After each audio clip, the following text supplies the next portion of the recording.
அடுத்த நிகழ்ச்சியாக சிறப்புரை. இன்று நம்மிடையே சிறப்புரை ஆற்ற வந்துள்ள எழுத்தாளர் திரு இந்திரா சௌந்தரராஜன் அவர்கள் ஒரு பன்முக கலைஞர். இவர் 2013 சுவாமிஜியின் திருமுன் நடைபெற்ற 50வது மாற்றிப் பிறந்த நன்னாள் விழாவில் நான் தத்துவம் நூலினை வெளியிட்டு சிறப்புரை ஆற்றியுள்ளார். இந்த 62வது மாற்றிப் பிறந்த நன்னாள் விழாவிலும் கலந்து கொண்டுள்ளது நமது குருபிரான் அருளாசி என்றே சொல்ல வேண்டும். சேலம் பூர்வீகமாக கொண்ட திரு சௌந்தரராஜன் அவர்கள் சுமார் 40 ஆண்டுகளாக மதுரை மீனாட்சி அம்மையின் ஆக்கினைக்குட்பட்டு மதுரை வாசியாகிவிட்டார். இதுவரை இவர் படைத்துள்ள சாதனைகள் 750 சிறுகதைகள், 130 பத்திரிகை தொடர்கள், 400 மாத இதழ்கள், 245 புத்தகங்கள். இவர் எழுதிய பல தொடர்களில் மிகவும் சிறப்பானவை விடாது கருப்பு, கிருஷ்ணதாசி, நாயன்மார்கள் மற்றும் சித்தர்கள் குறித்த இவரது சொற்பொழிவுகள் பொதிகை தொலைக்காட்சியில் 140 வாரங்களுக்கு மேல் ஒளிபரப்பாகியுள்ளன. அனைத்திற்கும் மகுடமாக காஞ்சியின் கருணைக்கடல் எனும் இவரது நிகழ்ச்சி பொதிகையில் 600 நாட்களுக்கு ஒளிபரப்பானது. தற்போது புதுயுகம் தொலைக்காட்சியில் அனுஷத்தின் அனுக்கிரகம் எனும் நிகழ்ச்சி 5 வருடங்களுக்கு மேலாக ஒளிபரப்பாகி வருகிறது. இவர் பெற்றுள்ள விருதுகள் எண்ணிக்கையற்றவை. அதில் குறிப்பானது என் பெயர் ரங்கநாயகி என்ற நாவலுக்கு தமிழக அரசின் விருது. திரைத்துறையிலும் சிறந்த படைப்புகள் அளித்துள்ளார். இவ்வாறு புகழோடு தோன்றிய திரு இந்திரா சௌந்தரராஜன் இன்று சிறப்புரை ஆற்ற வந்துள்ளது நம் அனைவருக்கும் அளவிலா மகிழ்ச்சியை அளிக்கிறது. விழா சிறப்புரையாற்ற திரு இந்திரா சௌந்தரராஜன் அவர்களை அன்புடன் அழைக்கின்றோம். சந்தோஷம். ஆய கலைகள் 64னையும் ஏய உணர்விக்கும் என் அம்மை தூய உருப்பளிங்கு போல் வாழ்வாள் என் உள்ளத்தின் உள்ளே வறுப்பளிங்கு வாராது இடர் படிகை நிறமும் பவழச் செவ்வாயும் கடிகமிழ்ப்பும் தாமரை போர் கையும் துடியிடையும் அல்லும் பகலும் அனவரதமும் துதித்தால் கல்லும் சொல்லாதோ கவி. பேரன்பிற்கும் பெருமதிப்பிற்கும் உரிய சென்னை பரஞ்சோதி ஞான ஒளி மகான் அவர்களுடைய இந்த பேரமைப்பை வெகு சிறப்பாக நடத்தி கொண்டிருக்கின்ற திரு சேதுமாதவன் அவர்களே,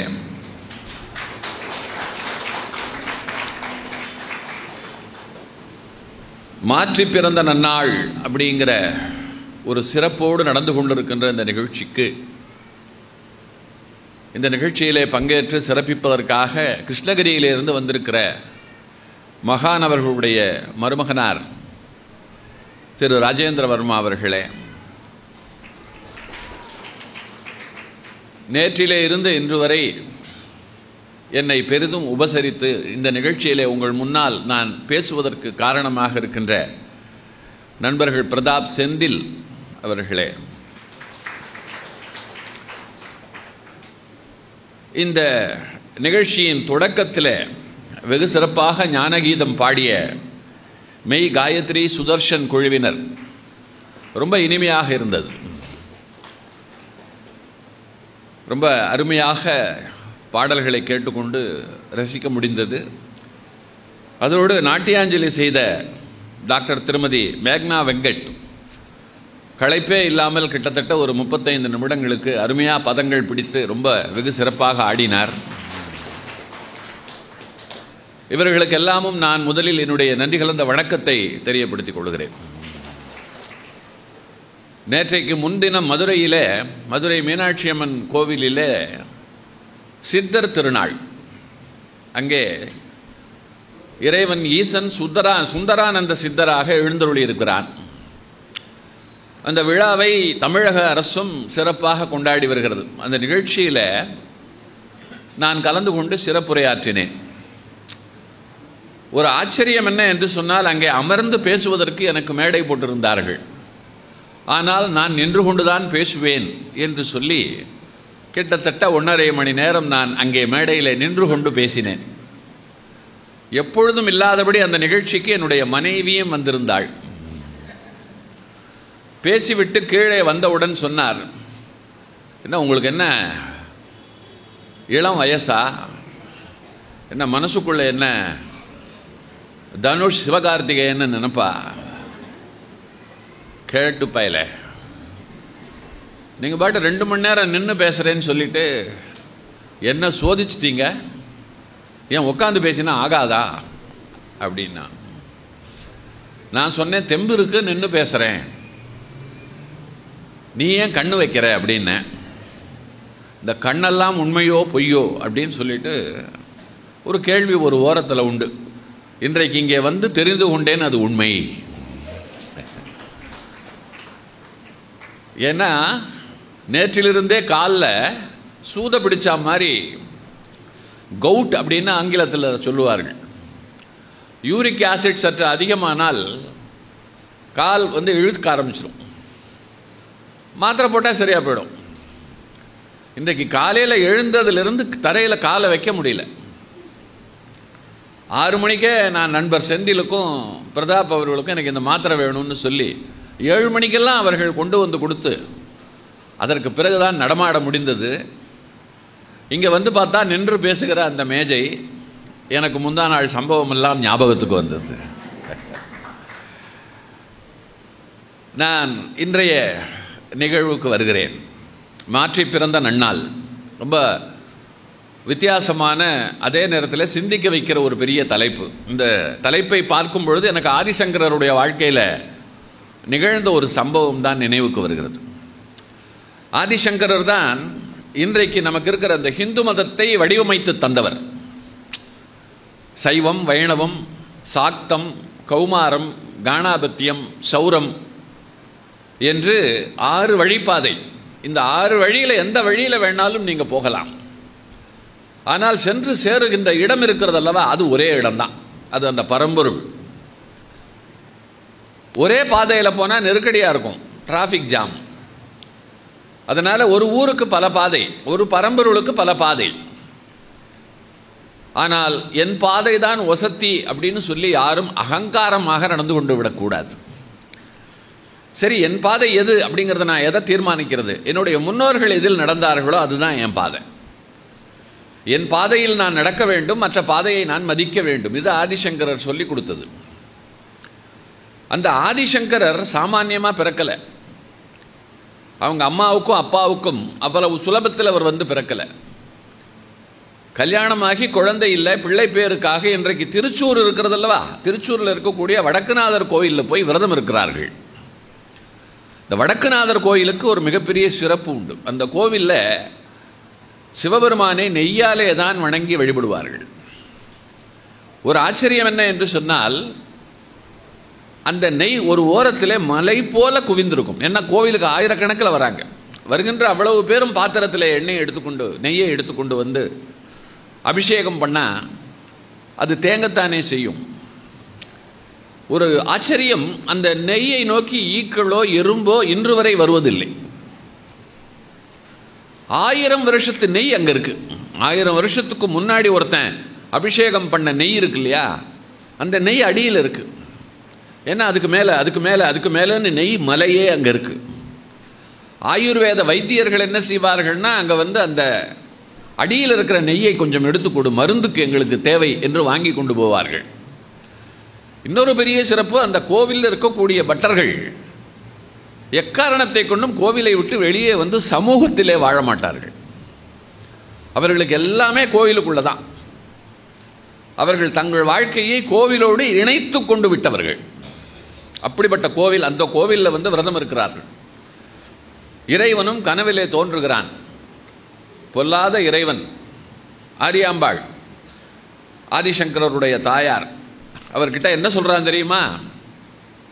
உனக்கு நான் பிள்ளை பேறு தருகிறேன், நல்ல ஞானமுள்ள 32 வயது மட்டுமே வாழுகிற பிள்ளை வேணுமா, இல்லை நாதாரியா 100 வருஷம் வாழுகிற பிள்ளை வேணுமா, நீ முடிவு பண்ணிட்டு சொல்லு என்று சென்று விடுகிறான். இன்றைக்கும் அந்த கோவிலில் பிள்ளை வரம் வேண்டி விரதம் இருந்து அங்கே உறங்குவது உண்டு. என்றைக்கு கனவு வருகிறதோ அன்றைக்கு தான் அங்கிருந்து போவார்கள். அப்படி ஒரு சிறப்பான ஸ்தலம். இதே கனவு அப்படியே ஆதிசங்கருடைய தகப்பனான சிவகுருவுக்கும் வருகிறது. மறுநாள் 2 பேரும் பேசிக்கிறாங்க. எனக்கு கனவு எனக்கு கனவு அப்படின்னு உடனே ஒரே கனவு 2 பேருக்கும். அப்போ ஆரியாம்பாள் சொல்கிறா, நம்மளை இப்படி சோதிச்சுட்டாரே, நம்ம விரதத்தை மதித்து பிள்ளையை தருகிறேன் என்று சொன்னவர் 32 வயசுக்குள்ள அப்படின்னு சொல்கிறார், இல்லைன்னா 100ன்னு சொல்கிறார், எப்படி இதில் தேர்வு செய்வது அப்படின்னு உடனே சிவகுரு அவர் சொல்கிறார், பந்தை அவர் நம் கையில் கொடுத்தார். நாம் என்ன பண்ணுவோம், நம்ம சாமானியப்பட்ட மக்கள், நமக்கு என்ன தெரியும், ஆனால் பரம்பொருளுக்கு எல்லாம் தெரியும் இல்லையா, அதனால் இந்த முடிவை அவரிடமே விட்டு விடுவோம். அது 32ஓ 100ஓ ஓம் பாடு என்று சொல்லி அங்கே விட்டுரு அப்படின்னு சொல்ல போக அதன் பிறகு வந்து பிறந்தவர் தான் ஆதிசங்கரர். நான் ரொம்ப சுருக்கமாக சொல்கிறேன் அவருடைய வரலாற்றில். அப்படிப்பட்டவர் லௌகீக வாழ்க்கை வாழ்வதற்காக இந்த மண்ணுக்குள்ளே வரல. ஏன்னா ஒரு 32 வருஷ காலத்தில், அந்த காலத்தில் போக்குவரத்து வசதி எதுவுமே இல்லாத காலத்தில், சாலைகள் இல்லை, காரு பஸ்ஸு விமானம்னு எதுவுமே கிடையாது. அப்படிப்பட்டவர் கேரளத்திலே இருந்து இமயம் 1 கோடி, காஷ்மீர் எங்கே இருக்குது அங்கே போய் வாதம் நிகழ்த்தி அங்கே இருக்கக்கூடிய வாதிலே எல்லோரையும் வென்று பல வேதக்கெல்லாம் பொருளை எழுதி பல இலக்கியங்கள் படைத்து அதற்கு எல்லாமே 32 வருஷத்துக்குள்ள அவர் சாதிச்சிருக்காருன்னு சொன்னால் அவர் எவ்வளவு பெரிய அருள் பெற்றவராக இருக்க வேண்டும்னு நீங்கள் எண்ணி பாருங்க. அப்படிப்பட்டவர் தன்னுடைய 6 வயதில் தமிழ்நாட்டில், இந்த இந்தியாவில் இருக்கக்கூடிய எல்லா பாஷைகளையும் பேச கற்றுக்கொண்டு விட்டார். அவருடைய சரிதத்தில் இருக்கு. 6 வயசில் ஒரு குழந்தை எல்லா பாஷையும் பேசுகிறது, எழுதுகிறது. அப்படி ஒரு ஞானம். ஏன்னா தெய்வ குழந்தை இல்லையா, இறைவனாக பார்த்து கொடுத்த குழந்தை. ஆரியாம்பாளுக்கு இந்த பிள்ளையை கல்யாணம் பண்ணி கொடுத்து பேரன் பேத்தி எடுத்து பார்க்கணுன்னு ஆசை. ஆனால் இந்த குழந்தை இறைவன் 32 வருஷத்துக்குள்ள உலகுக்கு வழிகாட்டியாக்கி அதற்கு பிறகு தன்னோடு அணைத்து கொள்ளணுங்கிறது இறைவனோட சித்தம். அதனால் அவன் என்ன பண்ணுறான், இந்த அம்மா சந்நியாசத்துக்கு விடுமோ விடாதோ, அதனால இறைவன் ஒரு லீலை செய்கிறான். ஆற்றிலே ஒரு நாள் குளித்து கொண்டிருக்கும் பொழுது ஆதிசங்கருடைய காலை முதலை கவ்வி பிடித்து கொண்டு விடுகிறது. முதலை வடிவிலே பிடித்து கொண்டவன் இந்திரன். ஆதிசங்கரர் அரற்றுகிறார். அம்மா பார்த்துட்டு கதறா. அப்போ ஆதிசங்கரர் அந்த இடத்துல ஒரு வார்த்தை சொல்லுகிறார், அம்மா, இந்த ஜென்மத்திலே எனக்கு இப்படி மரணிக்க வேண்டும் என்று விதி இருக்கிறது. அதுதான், அந்த விதிதான் முதலை வடிவிலே என் காலை கவ்வி கொண்டிருக்கிறது. இப்பொழுதே நீ என்னை மாற்றி பிறக்க வைத்தால் நான் இதிலே இருந்து விடுபட்டு இந்த உலகத்திற்கு வழிகாட்டுகின்றவனாக ஆகிவிடுவேன் அப்படின்னு சொல்றார். முதல்ல கொஞ்சம் கொஞ்சமாக விழுங்கிக்கிட்டே இருக்கும்போது பேசுறார். அம்மா சொல்றா, மகனேஷ், நீ இந்த முதலையினுடைய பசிக்கு ஒரு மாமிசமாய் இரையாவதை விட இந்த உலகத்திற்கு பயன்படுவது எவ்வளவு மேலடா, நான் தாராளமாக சம்மதிக்கிறேன். உன்னை மாற்றி பிறக்க வைக்கணும்னா என்னடா செய்யறதுன்னா, ஒன்றுமே இல்லை, சந்நியாசம். இந்த நிமிடம் இங்கிருக்கும் ஓடிக்கொண்டிருக்கின்ற ஜலத்தை கையில் எடுத்து அர்க்கியம் விட்டு நான் உன்னை சன்னியாசத்தியாக சம்மதிக்கிறேன்னு சொல்லி இந்த முதல்ல விட்டுடும். நீ சொன்ன மறு நிமிஷம் நான் சன்னியாசி ஆயிட்டேன், அது எனக்கு மறுஜென்மம், மறுபிறப்பு. இந்த ஜென்மத்து கர்மம் எதுவும் என்னை செய்யாது. சன்னியாசிக்கு பழைய பேரும் கூடாது, எல்லாமே புதுசு. அப்பா கிடையாது, அம்மா கிடையாது, எல்லாம் புதுசு. இதுதான் மாற்றி பிறப்பெடுக்கின்ற மறுஜென்மம். ஆதிசங்கரர் காலத்தில் அவருடைய வரலாற்றிலே நிகழ்ந்த அந்த சம்பவத்திற்கு பிறகு அது போன்ற ஒரு கருத்து கொண்ட ஒரு செயல்பாடு நம்ம பரஞ்சோதி ஞானவழி மகான் இந்த அமைப்பில் தான் நான் பார்க்குறேன். சற்று முன்னாலே இங்கே நின்று கொண்டு பேசின அன்பர், 6 மாதம்தான் எனக்கு ஆயுள், ஆனால் நான் அதிலிருந்து மீண்டு இன்றைக்கு மகானாலே நான் நல்ல வாழ்வு வாழ்ந்து கொண்டிருக்கிறேன் அப்படின்னு சொன்னார். அது முன்ஜென்ம கர்மம். அவர் ஒருவேளை மகானை பார்க்காமல், அவருடைய அருளை பெறாமல், இங்கே சேவைக்கு தன்னை ஆட்படுத்தி கொள்ளாமல் இருந்திருந்தால் நிச்சயமாக அந்த கதை முடிஞ்சிருக்கும். மறுஜென்மத்தில் அது வேலை செய்யாது. இதை எதுக்கு சொல்கிறேன் அப்படின்னா, இங்கே நிறைய பேரை பார்க்குறேன். இந்த இடம் இதற்கு முன்பு எப்படி இருந்தது, இன்றைக்கு எப்படி இருக்கிறது அப்படிங்கிற ஆச்சரியங்களை எல்லாமும் நான் கேள்விப்பட்டேன். இதெல்லாம் ரொம்ப கம்மி. இன்னும் போக போக மிகப்பெரிய உயரங்களுக்கெல்லாம் செல்லும். எப்பொழுதுமே ஆன்மீக அமைப்புகளுக்கு அந்த சக்தி உண்டு. இங்கே இருக்கிற ஒவ்வொருத்தரும் மகானை நோக்கி நாடி வந்திருக்கின்ற நீங்கள் அவ்வளவு பேருமே மறுஜன்மம் எடுத்து விட்டவர்கள் தான். உங்களுக்கு பூர்வ கர்மா கிடையாது. இந்த ஜென்மத்தில் உங்களுக்கு காவல் அவர். இந்த இடத்துல இந்த காவலை பற்றி சொல்லும் பொழுது மகாபாரதத்தில் எனக்கு ஒரு கதை நினைவுக்கு வருகிறது. பாண்டவர்கள் வெற்றி பெற்று விட்டார்கள் 18 நாள் யுத்தத்தில். கௌரவர்கள் அழிந்து போனார்கள். ஆனால் சாதாரண வெற்றி அல்ல அது. கிட்டத்தட்ட 60 லட்சம் பேர் அந்த யுத்தத்திலே மரித்து போனார்கள். அஸ்தினாபுரத்தில் வீட்டுக்கு ஒருத்தர் இறந்திருந்தார்கள். இப்படியெல்லாம் நடக்கக்கூடாது. யுத்தம்னு வந்துட்டா 2 பக்கத்திலையும் உயிர்கள் ஏராளமாக மடியும். ஆகையினாலே உயிர்கள் பிரியக்கூடிய ஒரு யுத்தம் வேண்டாம், துரியோதனா நீயே நாட்டை வைத்துக்கொள்னு தர்மன் சொன்னான். ஆனால் கிருஷ்ணன் என்ன சொன்னான்னா, இதை இப்படி பார்க்கக்கூடாது, இப்படி சிந்திக்கக்கூடாது, காலத்துக்கு இது மோசமான உதாரணமாகிவிடும். இந்த இடத்துல ஒரு தர்ம பாடம் நடத்தணும். உயிர்கள் போகும் வரும், நீ படைக்கல, அதனால நீ அதை பற்றி கவலைப்படாதே.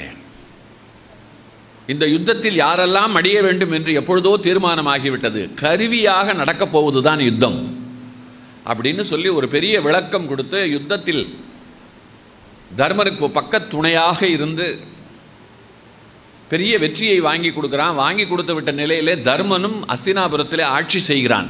எப்படிப்பட்ட ஆட்சி தெரியுமா? தர்மத்தின் ஆட்சி. சாதாரண ஆட்சி இல்லை. மக்கள் எல்லோரும் ஒரு நூல் அளவு கூட தர்ம பிசகோடு நடந்து கொள்வது கிடையாது. கிருஷ்ணன் தர்மனுடைய ஆட்சியை பார்ப்பதற்கு வருகிறான். கிருஷ்ணனை வரவேற்று இது போல ஒரு பெரிய ஆசனம் கொடுத்து அந்த ஆசனத்திலே அவனை அமரச் செய்து அவனுக்கு எல்லா விதமான மரியாதையையும் செய்கிறான் தர்மன். அவனுடைய சகோதரர்கள் கிருஷ்ணன் கிட்ட கேட்குறான், கிருஷ்ணா எப்படி இருக்கு அஸ்தினாபுரம் அப்படின்னு கேட்கும் பொழுது, வரும் வழியில் பார்த்தேன் மக்களின் பேரன்பை, மலர் தூவி என்னை வரவேற்றார்கள். அஸ்தினாபுரத்திலே இப்பொழுதுதான் உண்மையான சிரிப்பை பார்க்கிறேன். உன்னுடைய ஆட்சி ரொம்ப நல்ல விதமாக நடந்து கொண்டிருக்கிறது அப்படின்னு சொல்கிறான். சொல்லிட்டு கூடவே ஒரு வார்த்தை சொல்கிறான், ஆனால் இது எத்தனை நாளைக்கு தொடரும் அப்படின்னு தான் எனக்கு தெரியல அப்படிங்கிறான். கிருஷ்ணன் எப்பொழுதுமே மாயக்காரன்.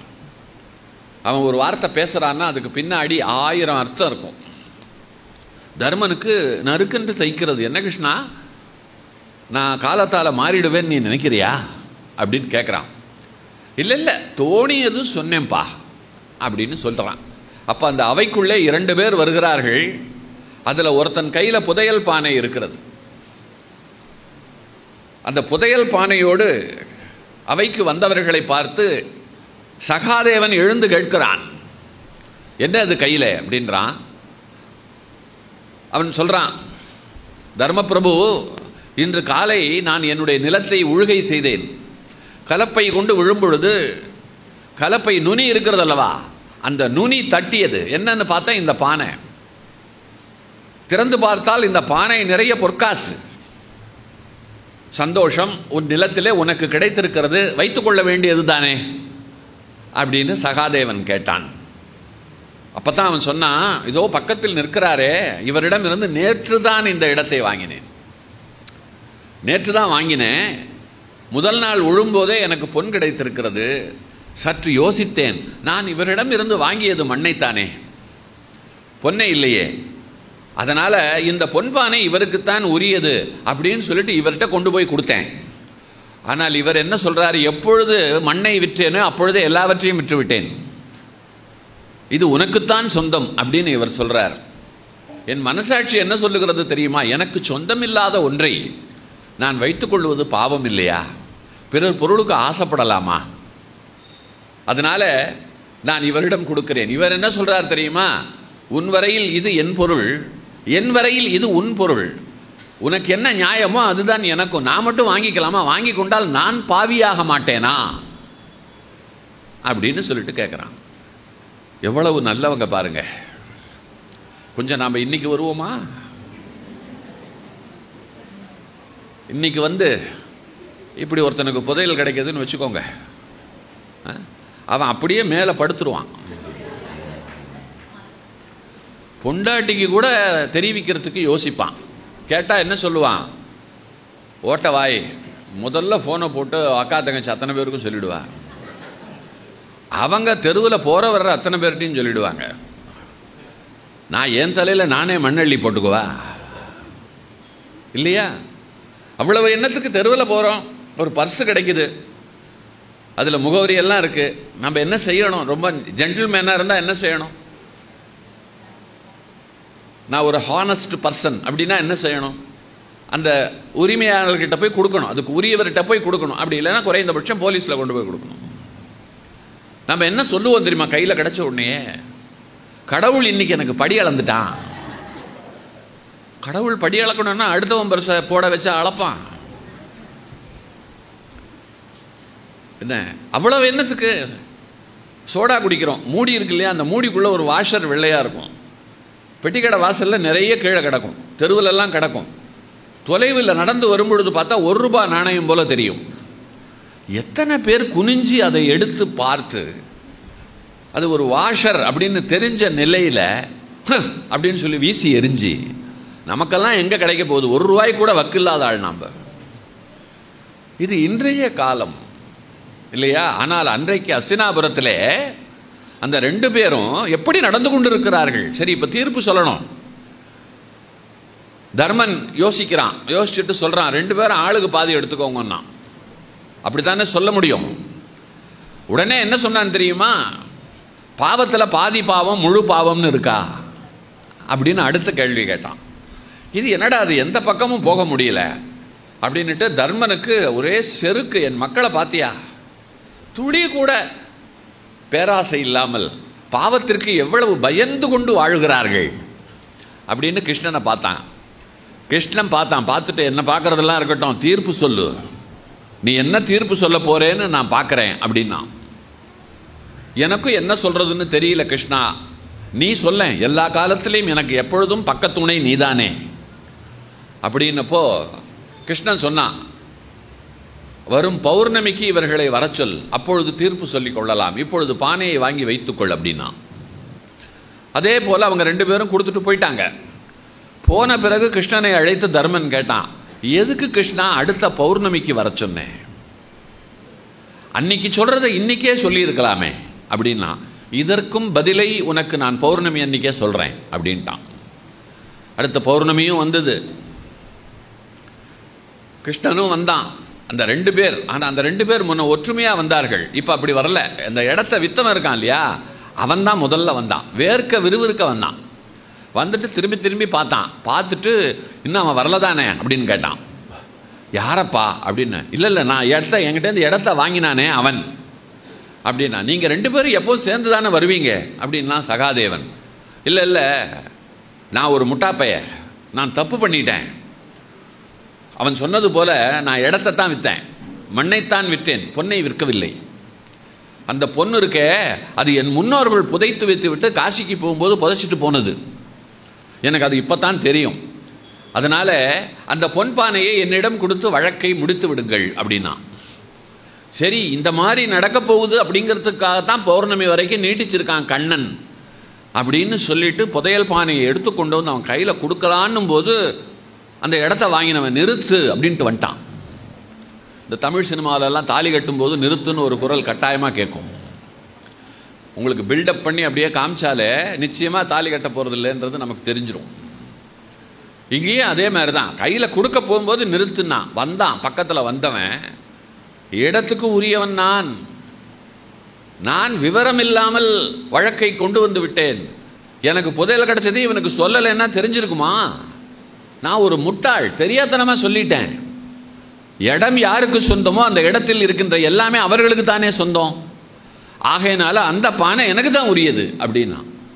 போன முறை எனக்கு பாவம் வந்துவிடும் அப்படின்னு சொல்லி பயந்தவர்கள் இந்த முறை எனக்குத்தான் சொந்தம், எனக்குத்தான் சொந்தம் அப்படின்னு ஆசை வயப்பட்டு பேசுகிறார்கள்.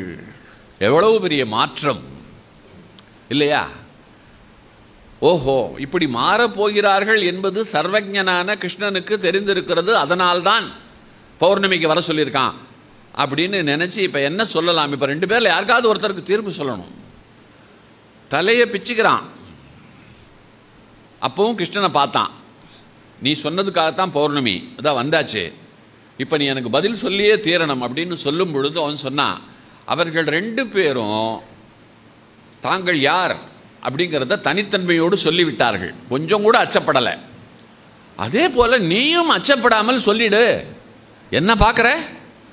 இன்னைக்கு நீ எடுக்கிற முடிவு இருக்கு இல்லையா, இது எப்பொழுதும் காலகாலத்துக்கும் பேசப்படுகிற முடிவாக இருக்கணும்னு வேற முடுக்கி விட்டான். உடனே அண்ணன் தம்பி 5 பேரும் போய் ஒரு இடத்துல கூடினார்கள். கூடி ரொம்ப நேரம் பேசிட்டு வந்து கடைசியில் அந்த 2 பேரை பார்த்தான். பார்த்துட்டு அவையை பார்த்தான், கிருஷ்ணனை பார்த்தான், எல்லாரையும் பார்த்துட்டு அதுக்கப்புறம் சொன்னான், நான் தீர்மானமாக ஒரு முடிவு எடுத்து விட்டேன். இனி வருங்காலத்தில் இது போன்ற பிரச்சனைகள் எல்லாம் வரக்கூடாது. அதனால நான் இப்பொழுது ஒரு அறிவிப்பு செய்கிறேன். இனி இந்த அஸ்தினாபுரம் மட்டுமல்ல, இந்த பூவுலகத்திலே மண்ணுக்கு கீழே எது கிடைத்தாலும் அது இனி எனக்கு சொந்தம் அப்படின்னா. இந்த அரசுக்கு சொந்தம் அப்படின்னா அவங்க 2 பேரும் அப்படியே ஸ்தம்பிச்சு போய் நின்றுட்டாங்க. கண்ணன் மட்டும் எழுந்திருந்தான். எழுந்திருந்த நிலையிலே 2 கைகளை உயர்த்தி கொண்டு அவையை பார்த்து சொன்னான், கலியுகம் பிறந்து விட்டது. அப்பத்தான் தெரிஞ்சது, யுகங்கள் 4: கிருதயுகம், திரேதாயுகம், துவாபர யுகம், கலியுகம். துவாபர யுகத்தினுடைய கடைசி மாதத்தில் இந்த சம்பவம். கலி பிறக்க போகிறது. அது கிருஷ்ணனுக்கு தெரிஞ்சிருக்கு. கலி பிறந்து என்ன பண்ணது? நல்லவனை எல்லாம் கெட்டவனாக்கியது. அது இன்னும் தன்னுடைய விஸ்வரூபத்தை எடுக்கவே இல்லை. பிறந்து தொடங்கும் பொழுதே மக்கள் மனசுக்குள்ள இப்படி ஒரு தடுமாற்றம், மனமாற்றம். தர்மனுக்கு தர்மன்ற பேர் கிடையாது, வெச்ச பேர் யுதிஷ்டிரன். தர்மன்கிற பேர் காரண பேர். அவன் தர்மம் பெசகாம நடக்கிறவன். அதனால அவனுக்கு தர்மன் அப்படிங்கிற பெயர் வைக்கப்பட்டது. ஆனால் அப்படிப்பட்ட தர்மன் ஆசை வயப்பட்டு இனி எல்லாம் எனக்கு சொந்தம் அப்படின்னு சொல்லிட்டான். இது கலிபுருஷனுடைய வேலை. இதை கண்ணன் சொன்ன பிறகுதான் தர்மன் யோசிக்கிறான். கிருஷ்ணனை பார்த்து கேட்டான், கிருஷ்ணா, கலி பிறக்க போவதை நீ முன்னாடியே சொல்லி இருக்கலாமே, சொல்லலையே. கலி என் நாக்கிலே என்னையே இப்படி மாற்றி விட்டானே, எனக்கு ரொம்ப பயமா இருக்கு கிருஷ்ணா, இனி போக போகிற காலம் எப்படி இருக்குமோ தெரியல அப்படின்னப்போ கிருஷ்ணன் சிரித்தான். கலியுகத்திலே நல்லதெல்லாம் கெட்டதாக தெரியும், கெட்டதெல்லாம் நல்லதாக தெரியும். ஏன்னா கலிபுருஷனுடைய மந்திரிகள், துரோகம் ஒரு மந்திரி, திருட்டு ஒரு மந்திரி, சூது ஒரு மந்திரி, பொய் ஒரு மந்திரி, இவர்களெல்லாம் சேர்ந்துதான் இந்த யுகத்தை நிர்வகிக்கிறார்கள். அப்படின்னும் பொழுது இப்படி ஒரு யுகத்தை நீ படைக்கணுமா, நிர்வகிக்கணுமா அப்படின்னு கேட்டப்போ, இந்த யுகத்திலே மற்ற யுகத்திலெல்லாம் பெரிய பூஜை செய்யணும், வேள்வி செய்யணும், காட்டுக்கு போய் புலன்களை அடக்கி தவம் செய்யணும். ஆனால் இந்த யுகத்தில் இவ்வளவு கஷ்டங்களை படைத்திருக்கிற காரணத்தினாலே வெகு சுலபமாக கரையேறுவதற்கும் நான் வழி செய்திருக்கிறேன் அப்படின்னா. என்ன அப்படின்னா, கலி அப்படிங்கிற 2 எழுத்தை இன்னொரு 2 எழுத்து இருக்கு, அந்த 2 எழுத்தை வைத்துக் கொண்டு நீ வெற்றி பெற்று விடலாம். இந்த துன்பங்கள் எதுவுமே உன்னை ஒன்றும் செய்யாது அப்படின்னா. அந்த 2 எழுத்து எது அப்படின்னு தர்மன் கிருஷ்ணனை பார்த்து கேட்டான். அப்பொழுது சொன்னான், குரு, அதான் அந்த 2 எழுத்து அப்படின்னா.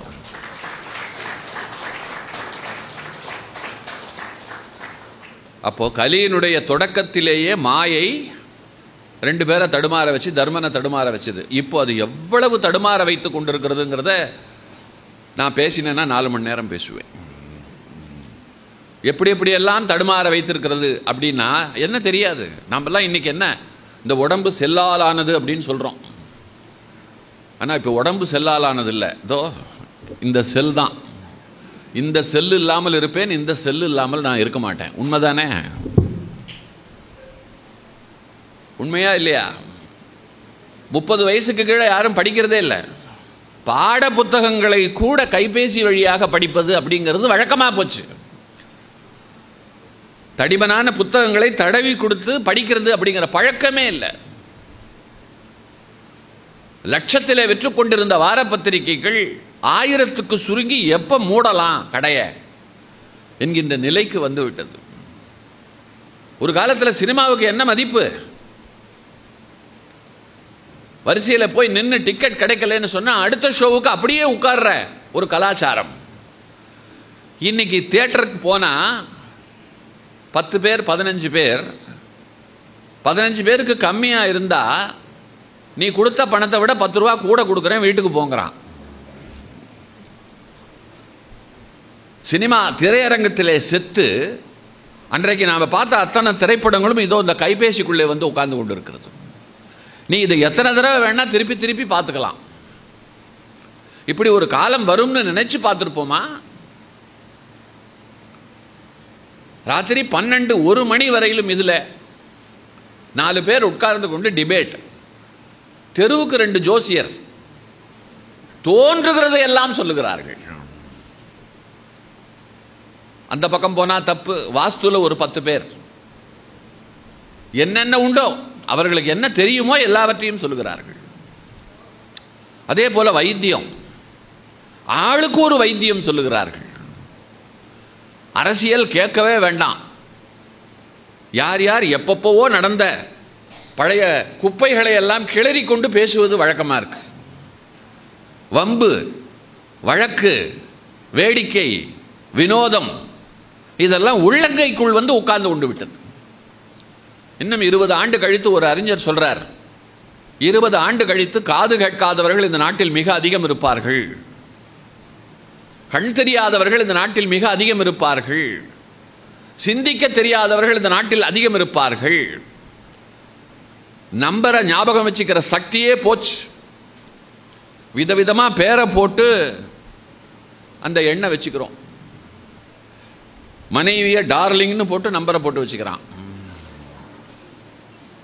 சமீபத்தில் டாக்ஸியில் பயணம் பண்ணி கொண்டு வரும்போது இப்படி முன்னாடி அந்த டிரைவரோட செல்போன் இருக்கு, அதில் பெல் அடிக்குது. ஸ்கிரீனை பார்த்தா அதில் குரங்கு அப்படின்னு லெட்டர். என்னங்க குரங்கு கூப்பிடுது அப்படின்னு. உடனே அந்த செல்லை கையில் எடுத்து, சும்மா இருக்க மாட்டியாடா, வண்டி ஓட்டிகிட்டு இருக்கேன் அப்படின்னு வச்சுட்டு, சார் அவன் பெரிய குரங்கு சார், குரங்கு மாதிரி சேட்டை பண்ணிக்கிட்டே இருப்பான், அதனால் அவனுக்கு அந்த பேரை வச்சுட்டேன். எனக்கு வேடிக்கையாக இருந்தது. அவர் அந்த அதில் பல பேருக்கு பல பேர் வச்சு அதில் தான் பதிவு பண்ணி வச்சுருந்தார். ஏன்னா அப்போ தான் அவருக்கு ஞாபகம் வருமா. அப்போ ஒவ்வொருத்தர் செல்லையும் வாங்கி பார்த்தா இந்த குளறுபடிகள் எத்தனை தெரியும் இல்லையா? இன்றைக்கு வாழ்க்கை என்ன எவ்வளோ எதை நோக்கி போய் கொண்டிருக்கிறது. மாமிச கலாச்சாரம். சீனாவில் ஒரு ஆட்டை அப்படியே கொண்டு வந்து அப்படியே வேக வச்சு 10 பேர் சுற்றி உட்காந்து சாப்பிட்றான், அதை அப்படியே வீடியோ எடுத்து போடுறான். ஒரு பாம்பை பிடிச்சி அப்படியே தலையை வெட்டி அந்த ரத்தத்தை அப்படியே ஒரு டம்ளரில் பிடிச்சி என்னமோ ஜூஸ் குடிக்கிற மாதிரி குடிக்கிறான். இந்த தேசத்துக்குள்ளே மாமிச கலாச்சாரத்தை வலிந்து பரப்புகிறார்கள். நான் இப்போ வரும்போது கூட பார்த்தேன், கறிக்கடை வாசலில் அப்படி ஒரு கூட்டம். கார் ரொம்ப சீராக வந்தது, அந்த இடத்துல மட்டும்தான் கொஞ்சம் தடுமாறியது. ஞாயிற்றுக்கிழமை அன்னைக்கு மாமிசம் சாப்பிடலன்னு சொன்னால் அது ஞாயிற்றுக்கிழமை இல்லை. அனுபவிக்கத்தான் வாழ்க்கை, அது ஒரு பக்கம். அனுபவிக்க மட்டுமே வாழ்க்கை அப்படின்னு அது மாறிக்கொண்டிருக்கிற காலம் அல்லவா இது. நம்ம சந்ததிகள் எவ்வளவு மோசமான ஒரு நிலையில் எப்படி மீட்டெடுக்க போறோம்? நிறைய பேசலாம், அவுட் ஆஃப் டாபிக்கா போயிடும். எதற்கு சொன்னேன்? இப்படி ஒரு காலகட்டத்திலே ஒரு குரு, அந்த குருவின் மேல் ஒரு கூட்டத்திற்கு ஒரு பெரிய பற்று, அவர்கள் ஒன்று கூடி நிகழ்வுகள் நடத்தி அந்த குருவுக்கு வந்தனம் செய்கிறார்கள். அவர் எழுதின ஒரு புஸ்தகத்தை வெளியிட்டு மகிழ்ச்சி கொள்ளுகிறார்கள். அதுக்காக மதுரையில் இருக்கிற என்ன கூப்பிட்டு இந்த இடத்துல சார் பேசணும்னு சொல்றது அப்படிங்கிறதெல்லாம் எவ்வளவு மகிழ்ச்சிக்குரிய ஒரு விஷயம், எவ்வளவு நம்பிக்கைக்குரிய ஒரு விஷயம்.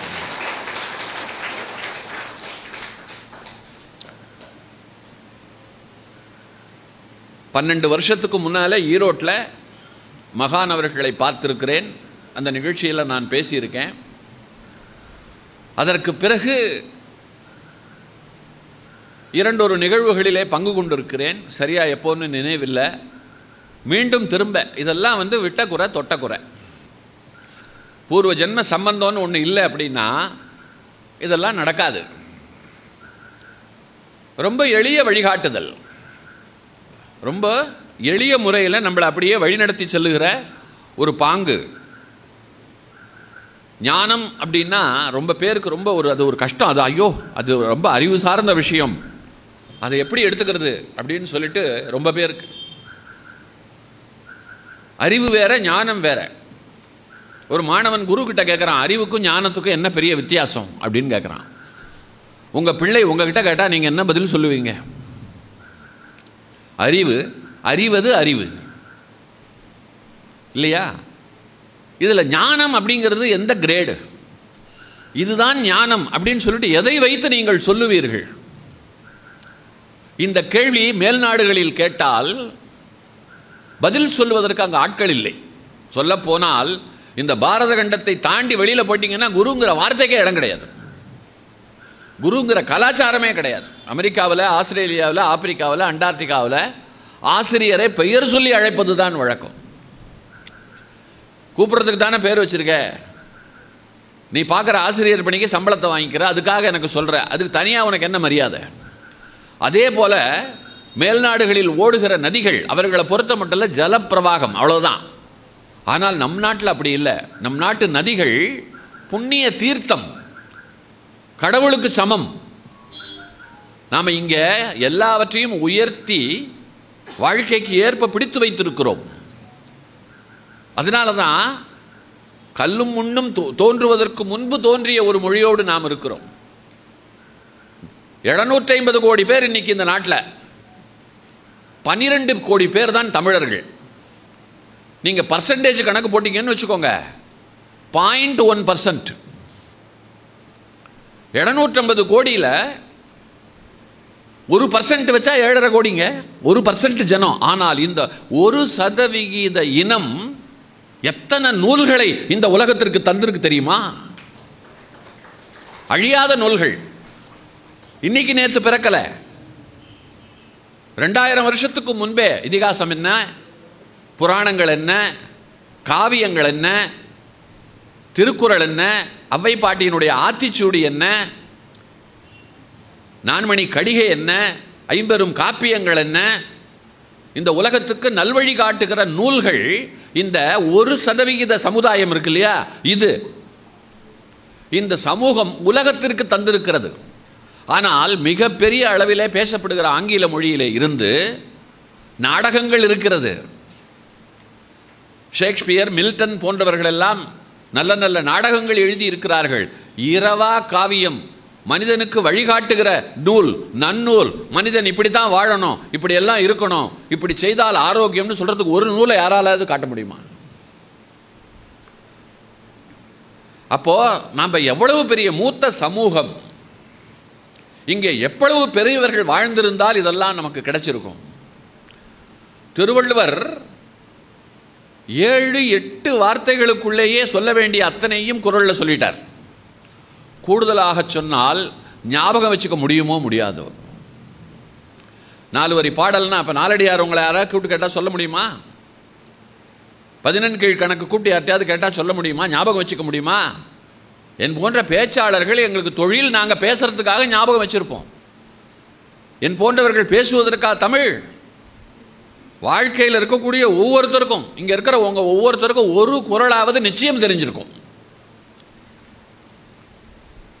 அந்த மாதிரி இந்த உலகத்தில் வேறு எங்கேயாவது சொல்ல முடியுமா? ஏன், எதனால செஞ்சான் அவன்? 2000 வருஷத்துக்கு முந்தைய அவன் யோசிக்கிறான். வரப்போற யுகம் ரொம்ப வேகமான யுகம், மனிதன் ரொம்ப ஓடுன்னு ஓடுவான். அப்போ அவனுக்கு வழிகாட்டுறதுக்கு இருக்கணும், அவன் மனசுக்குள்ள நிற்கிற மாதிரி இருக்கணும்னாக்கா எளிய சொல்லி அப்படின்னா. அதுக்கு பின்னாடி அவன் அந்த கிழவன், வள்ளுவ கிழவன் 7 வார்த்தைகளுக்குள்ளே ஒரு குறளை சொல்லிவிட்டு போனால் பின்னாடியே ஒரு பாட்டி வரா, அவ்வை. அவன் என்ன பண்ணா தெரியுமா? நீ 7ல் சொன்ன, நான் 3-4 வார்த்தைக்குள்ள முடிச்சுக்கிறேன், ஒற்றை வரியிலேன்னு சொல்லி ஆத்திச்சூடி சொன்னாள். அறம் செய்ய விரும்பு, ஆறுவது சினம், இயல்வது கரவேல். இதுக்கு இணையா இந்த உலகத்தில் எந்த இடத்திலேயும் எந்த மூலையிலேயும் எவனும் ஒரு வார்த்தை சொன்னதில்லை. இதில் வேடிக்கை என்னன்னா, இந்த கருத்து மதம் கடந்த கருத்து. இதை ஒரு இஸ்லாமியனாலும் மறுக்க முடியாது, ஒரு கிறிஸ்தவனாலும் மறுக்க முடியாது, சமணனாலும் மறுக்க முடியாது, பௌத்தனாலும் மறுக்க முடியாது. அப்ப எவ்வளவு பொதுமையாக மதம் கடந்து நற்கருத்துக்களை வைத்து விட்டு போனார்கள். அவை பாட்டி இன்னும் கூட சுருக்கி இருக்கலாம், அறம் செய் அப்படின்னு கட்டளையிட்டு இருக்கலாம். ஆனா அறம் செய்ய விரும்பு அப்படின்னா அதுல கூட சூட்சமத்தை வச்சா, கட்டளையா சொன்னோன்னு வச்சுக்கோங்களேன், ஒரு தடவை செஞ்சுட்டு விட்டுருவான். விரும்பினா காலம் பூரா செய்வான். பாட்டி சொல்லிட்டான்னு நான் ஒரு தடவை தர்மம் பண்ணிட்டு ஒரு தடவை நல்ல விதமாக இருந்துட்டு நான் ஒரு தடவை பண்ணிட்டேன் நான் பிறந்ததுக்கு அப்படின்னு சொல்லிட்டு போயிடுவேன். ஆனால் விரும்பக்கூடிய ஒன்றை நான் வாழ்நாள் முழுக்க செய்து கொண்டே இருப்பேன். அவ எவ்வளவு யோசிச்சு எவ்வளவு அழகாக வைத்திருக்கிறாள்.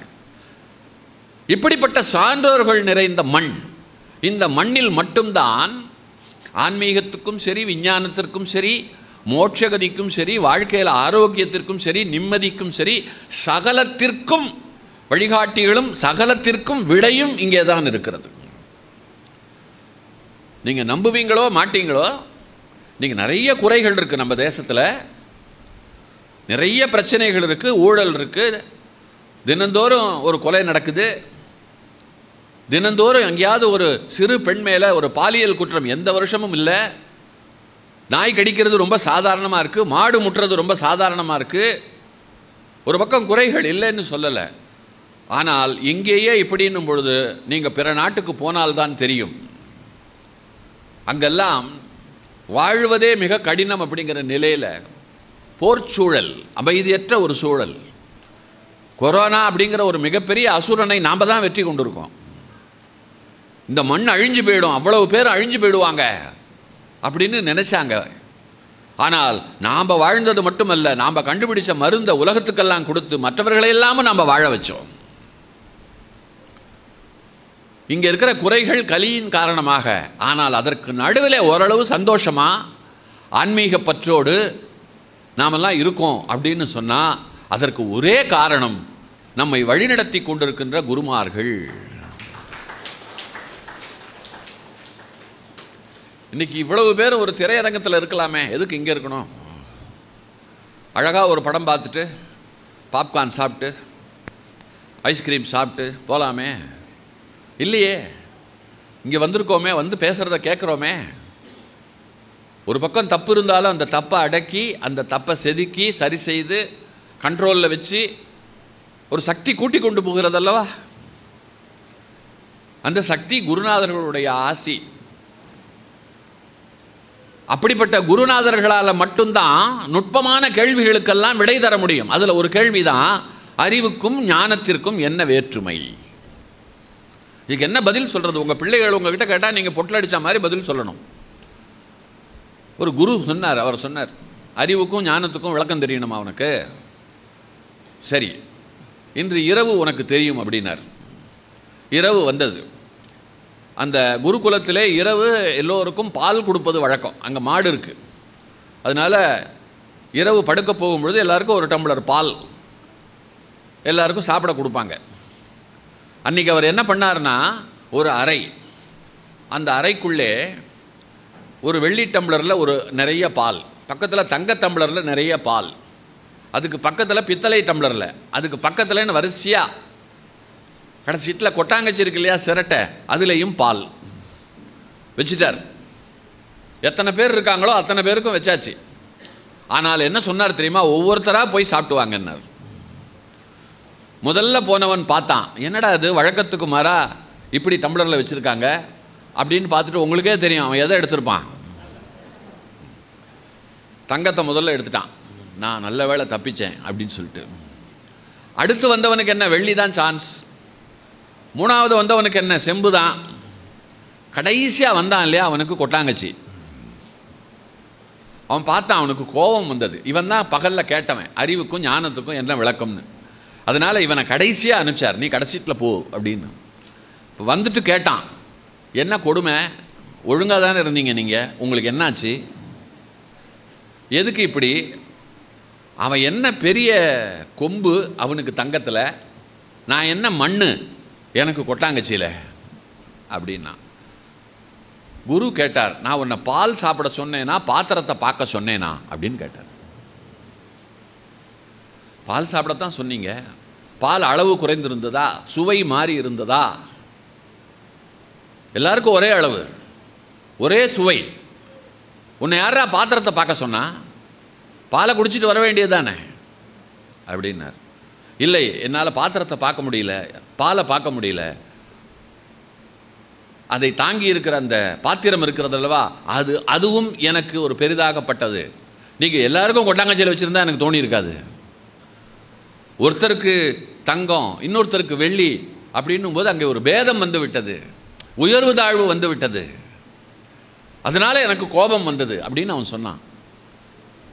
அப்பத்தான் அவர் சொன்னார், அறிவு இந்த மாதிரி சேட்டையெல்லாம் பண்ணும். இல்லாததை அது தேடி பிடித்து வருத்தப்படும். நல்ல ஞானி என்ன செய்வான் தெரியுமா? இந்த இடத்துல அவனுக்கு பாத்திரமெல்லாம் கணக்கு கிடையாது, பால் தான். அந்த பால் கூட காலையில் சிறுநீராக வெளியில் போயிடும்னு அவனுக்கு தெரியும். எதுவும் நிரந்தரம் இல்லை அப்படிங்கிறது அவனுக்கு தெரியும். அதனால லோகாயதமான இந்த மாதிரி சிக்கல்களில் அவன் சிக்கிக் கொள்ள மாட்டான். அறிவுள்ளவன் மாட்டிக்கொள்வான், ஞானி சிக்கிக் கொள்ள மாட்டான். நீ தாண்ட இப்போ உனக்கு தெரிஞ்சிருக்குமே அறிவுக்கும் ஞானத்துக்கும் என்ன வித்தியாசம். என்ன அழகான விளக்கம். அதை விட இன்னொரு குரு, இன்னொரு சிஷ்யன் ரொம்ப வேடிக்கை. அந்த குரு சொல்றார், கடவுள் தான் எல்லாவற்றையும் படைத்தார். ஆமாம், முள்ளையும் அவர்தான் படைத்தார், மலரையும் அவர்தான் படைத்தார், அமிர்தத்தையும் அவர்தான் படைத்தார், விஷத்தையும் அவர்தான் படைத்தார். இப்படி அவர் எல்லாத்தையும் சொல்றார். சொல்லிட்டு இந்த உலகத்தில் யாரையும் பார்த்து நம்ம வருத்தப்படக்கூடாது, அவர்கள் அப்படி இருக்கிறார்களே இப்படி இருக்கிறார்கள் எல்லாம் நினைக்கக்கூடாது, தப்பா இருக்கிறவங்க கிட்ட கூட நாம் அன்பா இருக்கணும் அப்படின்னு அவர் சொல்றார். உடனே சொல்றான், கடவுள் தானே சார் அவரையும் அப்படி படைச்சாரு.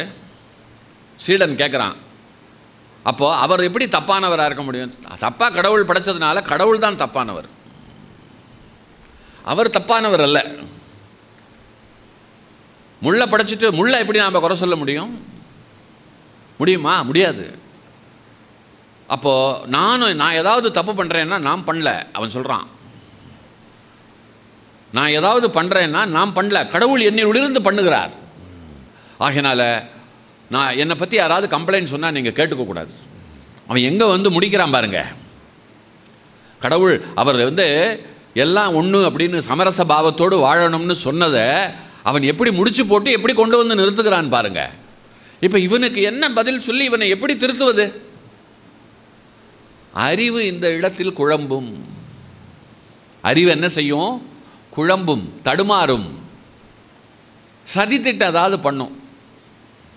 இவனை எல்லாம் வைக்க வேண்டிய இடத்துல வைக்கணும்னு கோவப்படும், 4 அடி அடிக்கும். ஆனால் ஞானம் என்ன செய்யும் தெரியுமா? அவனுக்கு இந்த இடத்துல புத்தியை ரொம்ப அழகாக புகட்டும்.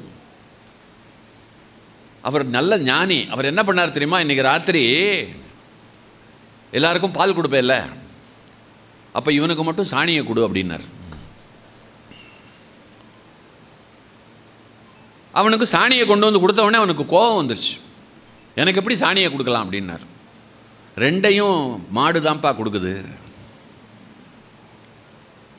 எப்படி கடவுள் நல்லது கெட்டது 2ஐயும் கொடுக்குறானோ அது போல இதையும் மாடு தான் கொடுத்தது. உன்னை பொறுத்த மட்டும் எல்லாம் ஒன்று தானே, சாணியை சாப்பிடு. அப்பத்தான் அவன் யோசிச்சான். அப்ப இந்த இடத்துல நாம் என்ன தேர்வு செய்கிறோம்? 2 இருக்கும், இருந்தாலும் நல்லதை நாம் தேர்வு செய்ய வேண்டும். நல்லதை தேர்வு செய்வதற்கு அடையாளம் தெரியணுங்கிறதுக்கு தான் ஒரு கெட்டது இருக்கு.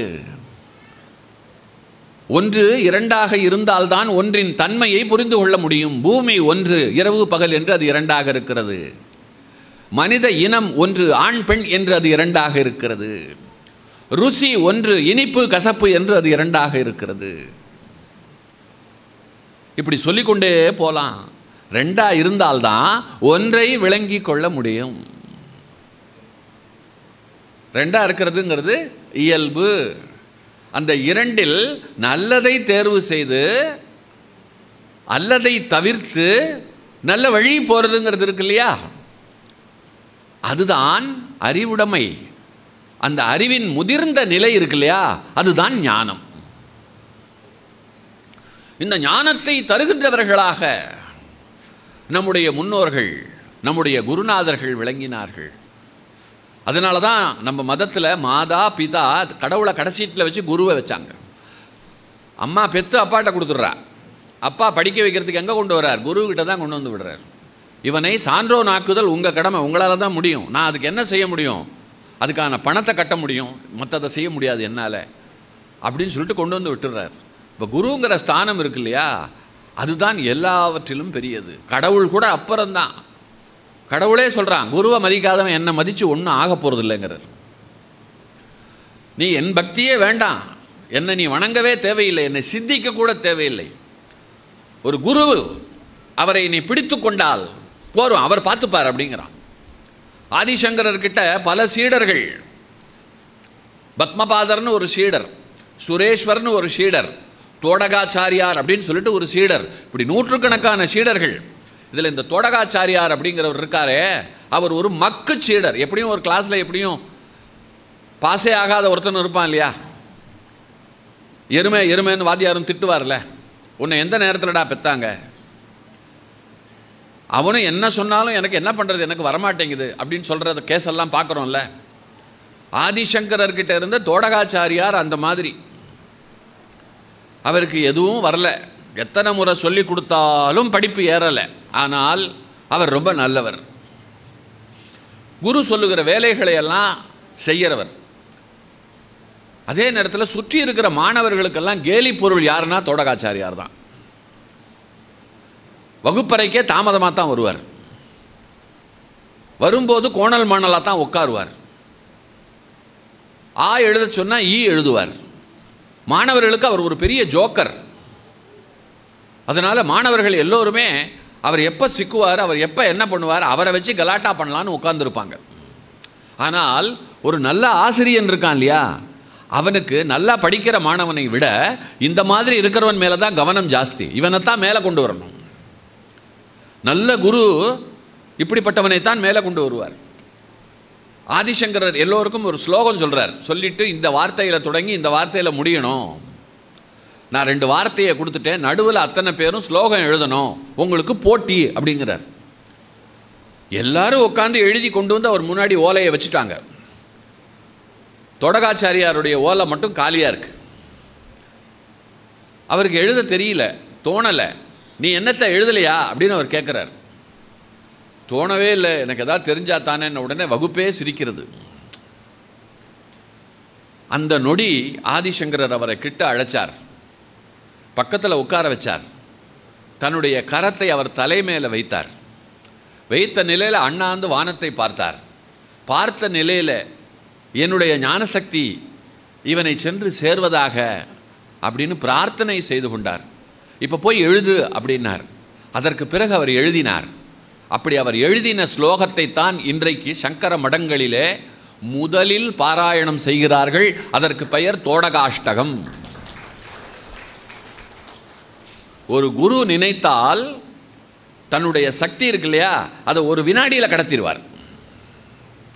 ஆதிசங்கரர் வாழ்க்கையிலே காண கிடைக்கிற விஷயம். ராமானுஜர்கிட்ட போனால் இந்த மாதிரி ஒரு 100 விஷயம் இருக்கு. ஒவ்வொரு குருநாதர்கள் பின்னாலும் நாம் இப்படி தெரிந்து கொள்வதற்கு, புரிந்து கொள்வதற்கு, சிலிர்த்து போவதற்கு மூட்டை மூட்டையாக விஷயம் இருக்கு. நேரம் தான் ரொம்ப முக்கியம். நேரம் இல்லை. இப்போது குருநாதர்களை பற்றி சொன்னேன். குருவோட அருளை திருடி அடைந்தவர்கள் உண்டு, உங்களுக்கு தெரியுமா? குருவை சாதாரணமாக கருதினவர்கள் ஒரு பக்கம், குருவினுடைய பெருமை இருக்குல்ல, அதை திருடி அடைந்தவர்கள் உண்டு. குரு அருளை திருடுவதா? இது என்னடா அது? கபீர்தாசர்ன்ற ஒருத்தர் நீங்கள் கேள்விப்பட்டிருப்பீங்க, பேர்லேயே தெரியும். அவர் ஒரு இஸ்லாமியர், காசியை சேர்ந்தவர். அப்பா அம்மா நெசவு நெய்கிற நெசவாளி. 2 பேரும் நெசவு நெய்து துணியை கையில் கொடுப்பாங்க. அதை எடுத்துக்கொண்டு போய் காசி நகர தெருவுகளில் விற்றுட்டு வந்தால் தான் வீட்டில் கஞ்சி. ஆனால் இவர் என்ன பண்ணுவார்னா, கிழிந்த கோமணம் கட்டி கொண்டு வருகிற சன்னியாசி, காவி கட்டி கொண்டு வருகிற சன்னியாசிகளை பார்த்துட்டா சும்மா கொடுத்துருவார் பரிதாபப்பட்டு. அது மட்டும் இல்லை, ராமநாமத்தை சொல்லிக்கொண்டு யாராவது போனால் அவங்க பின்னாடியே போயிடுவார். அவங்க அம்மாவும் அப்பாவும் பார்த்துட்டு எங்கள் வயிற்றில் இப்படி வந்து பிறந்திருக்கேடா, நம்ம மார்க்கமே வேற, நம்ம வழிமுறை அது கிடையாது அப்படின்னும் போது அவர் சொல்லுவார், நீ சொல்ற எனக்கும் தெரியுது, இல்லைன்னு சொல்லலை, ஆனால் ராம் ராம் ராம் அப்படிங்கிற அந்த வார்த்தை காதுக்குள்ளே நுழையும் போது என் மனசுக்குள்ள பட்டாம்பூச்சி பறக்கிற மாதிரி இருக்கு, என் உடம்புக்குள்ள ஒரு சிலிர்ப்பு ஏற்படுகிறது. நானும் அதை அப்படியே திரும்ப திரும்ப சொல்லிக்கொண்டு அவர்களோடு போய்விடுகிறேன். என்னை கண்ட்ரோல் பண்ணிக்க முடியலையே, நான் என்ன செய்வேன் அப்படிங்கிறார். இதை பார்த்துட்டு அவர் பக்கத்து வீட்டுக்காரர் என்ன சொல்றார் தெரியுமா, நீ ஒரு இஸ்லாமியன், ஒரு தடவை அல்ல 1 கோடி தடவை ராம் ராம்னு சொன்னாலும் உனக்கு 10 பைசா பிரயோஜனம் கிடையாது, ஞாபகம் வச்சுக்கோ அப்படின்னு. உடனே ஏன் அப்படின்னு கேட்குறாரு. நான் கூப்பிட்டா அந்த ராமன் வரமாட்டானா, ராமன் பொதுவானவன் தானே, அவனுக்கு பேதம் இருக்கா அப்படின்னு கேட்குறாரு. அவனுக்கு கிடையாது, ஆனால் எங்கள் மதத்திலே விதி உண்டு, குரு கிட்ட தீட்சை பெற்று குருவிடம் மந்திரோபதேசம் பெற்றால் மட்டும்தான் நீ சொல்லுகிற சொல் பலிக்கும், இது இங்கே விதிமுறை அப்படிங்கிறார். அவ்வளோதானே, இந்த ராமநாமத்தை நான் போய் ஒரு குரு கிட்ட தீட்சை பெற்று கேட்டுக்கணும், அவ்வளோதானே, நான் போய் கேட்டுக்கிறேன், எனக்கு பிடிச்சிருக்கு, நான் போகிறேன் அப்படின்னு சொல்லிட்டு ராமானந்தர்னு காசியில் இருக்கக்கூடிய ஒரு குரு கிட்ட போய் எனக்கு தீட்சை கொடுங்கோ, எனக்கு மந்திரோபதேசம் பண்ணுங்கோ அப்படிங்கிறார். அவர் மேலும் கீழும் பார்த்துட்டு, ஏன் இந்த காசியில் நாங்கள் நிம்மதியாக இருக்கிறது உனக்கு பிடிக்கலையா, மாற்று மதத்தவர்களுக்கு தீட்சை தருவதற்கும் மந்திரோபதேசம் செய்வதற்கும் எங்கள் விதியில் இடமில்லை, உனக்கு உன் வழி, அந்த வழியில் நீ போவது உனக்கு நல்லது, எங்களுக்கு எங்கள் வழிங்கிறார். அப்போ கபீர் கேட்குறார், இறைவன் ஒருவன் தானே, ஆமாம் அவன் தானே பலவாக இருக்கிறான், ஆமாம் அவன் எங்கள் மதத்தில் அல்லாஹ் என்று அழைக்கப்படுகிறான், இங்கே ராம் என்று அழைக்கப்படுகிறான், அதுதானே கருத்து, ஆமாம். அப்படி இருக்கும் பொழுது உன் வழி தனி என் வழி தனி, உன் தெய்வம் வேறு என் தெய்வம் வேறு, இதெல்லாம் என்ன பேச்சு? தப்பார், தர்க்கம்லாம் பண்ணாத, உன்னை என்னால் சிஷ்யனா ஏற்றுக்க முடியாது, கெட் லாஸ்ட், இனிமேல் இந்த பக்கம் வரக்கூடாது அப்படிங்கிறார். எப்படி இருக்கும்? ரொம்ப சோகமாக நடந்து வரும் பொழுது ஒரு இடத்துல பிரசாதம் கொடுத்து கொண்டிருக்கிறார்கள். இவர் போய் கடைசியாக அப்படி நீட்டும் போது தீர்ந்து போச்சு. இவருக்கு பின்னாடி முதல்ல வாங்கினவன் இருக்கான் இல்லையா, அவன் கை நிறைய பிரசாதத்தோடு போய் அப்படி உட்கார்றான், அதை ஒருத்தன் பிடுங்கி எடுத்துக்கொண்டு ஓடுறான். உடனே யாரும் தப்பாக எடுத்துக்காதீங்க, அவன் பிரசாதத்தை தானே திருடினான், அதனால் அவனுக்கு பாவம் வராது அப்படிங்கிறார். இந்த கருத்து கபீர்தாசர் காதில் விழுந்து அவருக்குள்ள ஒரு புதிய சிந்தனையை உருவாக்குகிறது. நல்லதை திருடி கூட அடையலாம் அப்படின்ற ஒரு எண்ணத்தை உருவாக்குகிறது. மறுநாள் காத்தால 3:30 மணி ராமானந்தர் எப்பொழுதுமே கங்கைக்கு குளிக்க போயிட்டு குளிச்சுட்டு வருவார். கங்கைக்கு போறார், படித்துறைகளிலே இறங்குகிறார். அப்படி இறங்கும் போது ஒரு படியில காலை வச்சா யாருடைய முதுகின் மேலேயோ கால் வைத்தது போல் இருக்கிறது. யாரா அது அப்படின்னு பார்க்கிறார். நாம யாரையாவது இடிச்சிட்டோம் மிதிச்சிட்டோம்னா நம்ம என்ன சொல்லுவோம், ஒரு தெய்வத்து பேரை சொல்லுவோம் இல்லையா. சிலர் இஷ்ட தெய்வம் முருகா அப்படின்வாங்க, சிலர் ராமான்னு சொல்லுவாங்க. அவருக்கு ராமர் தானே. அந்த இடத்துல அவர் என்ன சொல்றார், ராமா ராமா யார் அது அப்படின்னு கீழே பார்க்கிறார். மெல்ல எழுந்திருச்சு நிற்கிறார் கபீர்தாசன். எழுந்திருச்சு நின்று பார்த்துட்டு அவர் சொன்னார், குருவே உங்களுடைய திருவடி தீட்சை எனக்கு கிடைத்து விட்டது, என்னை மிதிச்சிட்டீங்க. அப்படி என்னை மிதிக்கும் பொழுது என்னை மிதித்ததன் காரணமாக ராமா ராமா என்றீர்களே, அது எனக்கான உபதேசம். நான் நேர வந்து கேட்டேன், தரல, நான் இப்பொழுது இப்படி அடைந்து விட்டேன் அப்படின்னு சொல்லிட்டு அவர் பாட்டு ஜபிக்க ஆரம்பிச்சிட்டார். ஒரு ஆச்சரியம் பாருங்கள், ராமன் முதலில் அவருக்குத்தான் காட்சி கொடுத்தான். அப்படி காட்சி கொடுக்கும் பொழுது கபீர்தாசர் என்ன சொன்னார் தெரியுமா, நான் இந்த உன் தரிசனம் எனக்கு கிடைப்பதற்கு காரணமே என் குரு தான். அவருக்கு காட்சி கொடுக்காமல் எனக்கு காட்சி கொடுக்கிறிய ராமான்னு சிபாரிசு பண்ணி உனக்காக நான் அவருக்கும் காட்சி தருகிறேன் அப்படின்னு ராமன் அந்த ராமானந்தருக்கும் காட்சி கொடுத்தான். இன்னைக்கும் கபீர்தாசர் எழுதின கீர்த்தனைகள் இங்கே எப்படி தியாகையரோ அந்த மாதிரி வடக்க கபீர்தாசர். அப்போ ஒருத்தனுக்கு குருவருள் இல்லை என்று சொன்னால் திருடி கூட அடையலாங்கிறதுக்கெல்லாம் நம்ம மதத்துக்குள்ள உதாரணம் இருக்கு இல்லையா. குருநாதர்களுடைய பெருமைகளை நாம் இந்த மாதிரி விதவிதமாக சிந்திக்கலாம். ஒவ்வொரு சம்பவத்திலேயும் நமக்கு ஒரு பாடம்.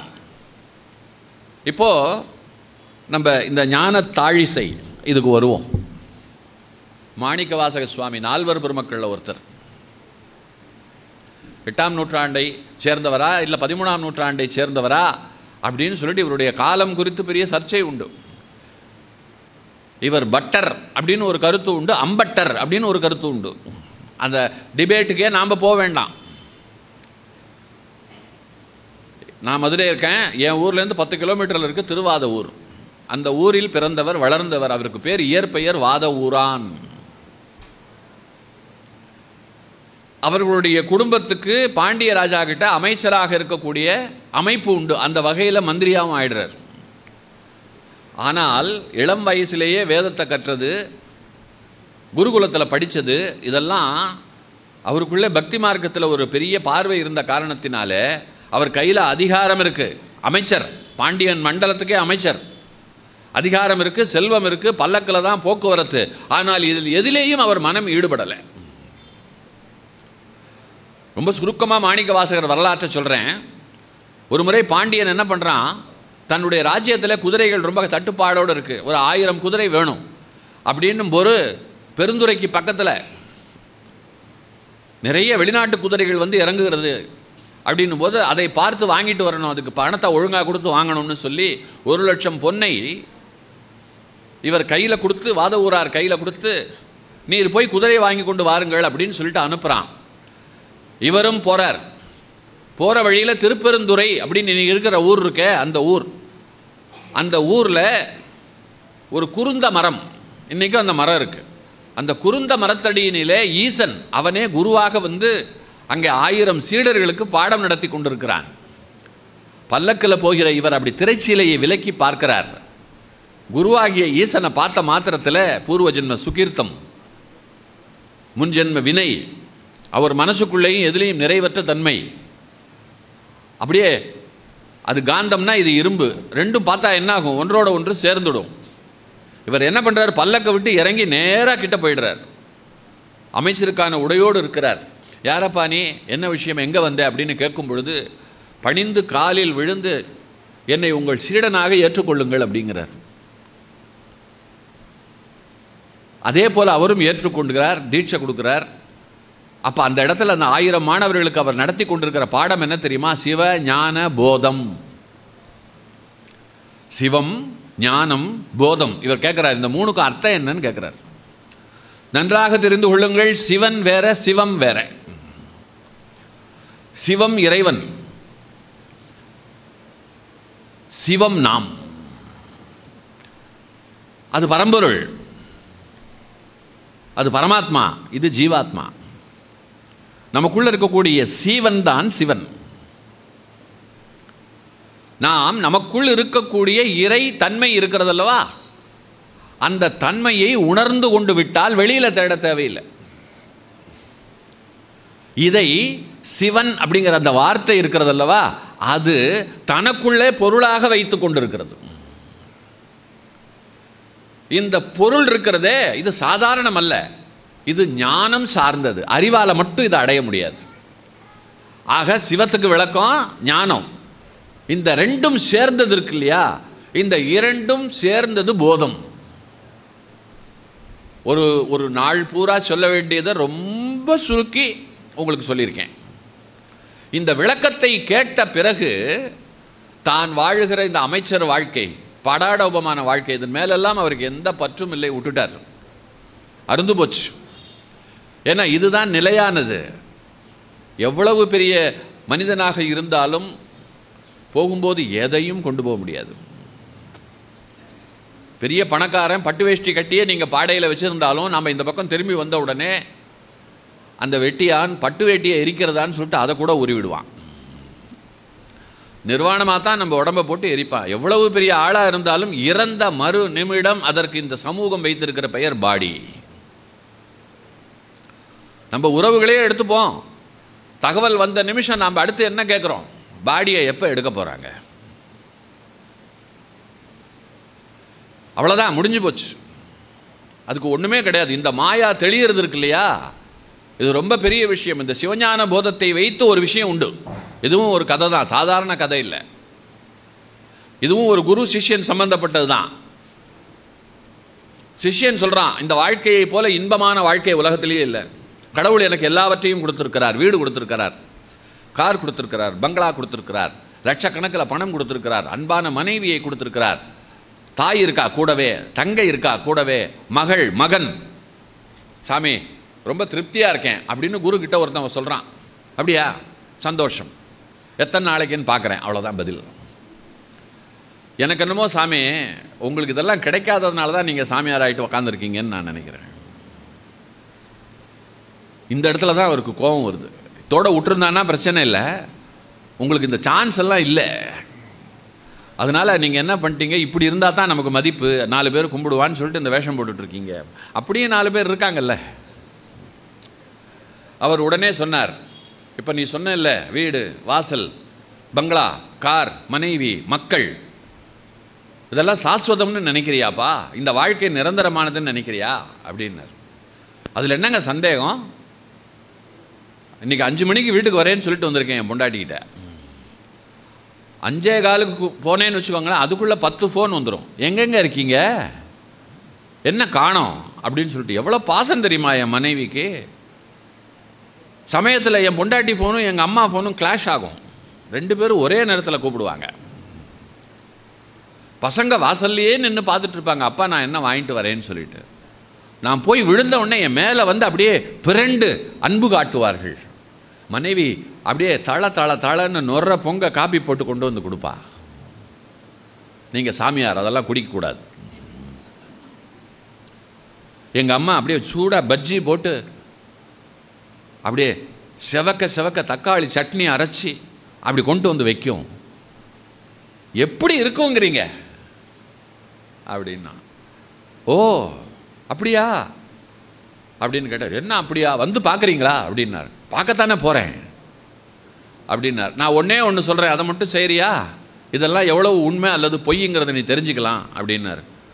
என்ன அப்படின்னா, நான் ஒரு மருந்து தரேன், உன் வீட்டுக்கு போன நிலையில் அதை சாப்பிடு, சாப்பிட்ட மாத்திரத்தில் நீ செத்துருவேன்.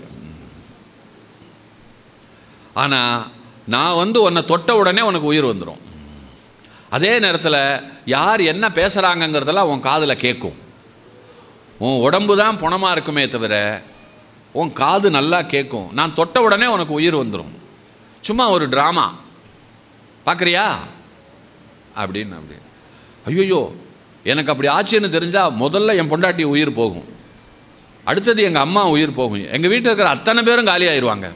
இந்த விஷப்பரீட்சையே வேண்டாம், நீ கவலைப்படாத, அவங்களெல்லாம் அப்படியெல்லாம் நான் போக விட மாட்டேன் அப்படின்னார். வந்தான், வீட்டுக்கு வந்தான், குரு சொல்லியிருக்காருன்ட்டு சாப்பிட்டான், போனமாட்டம் படுத்துட்டான்.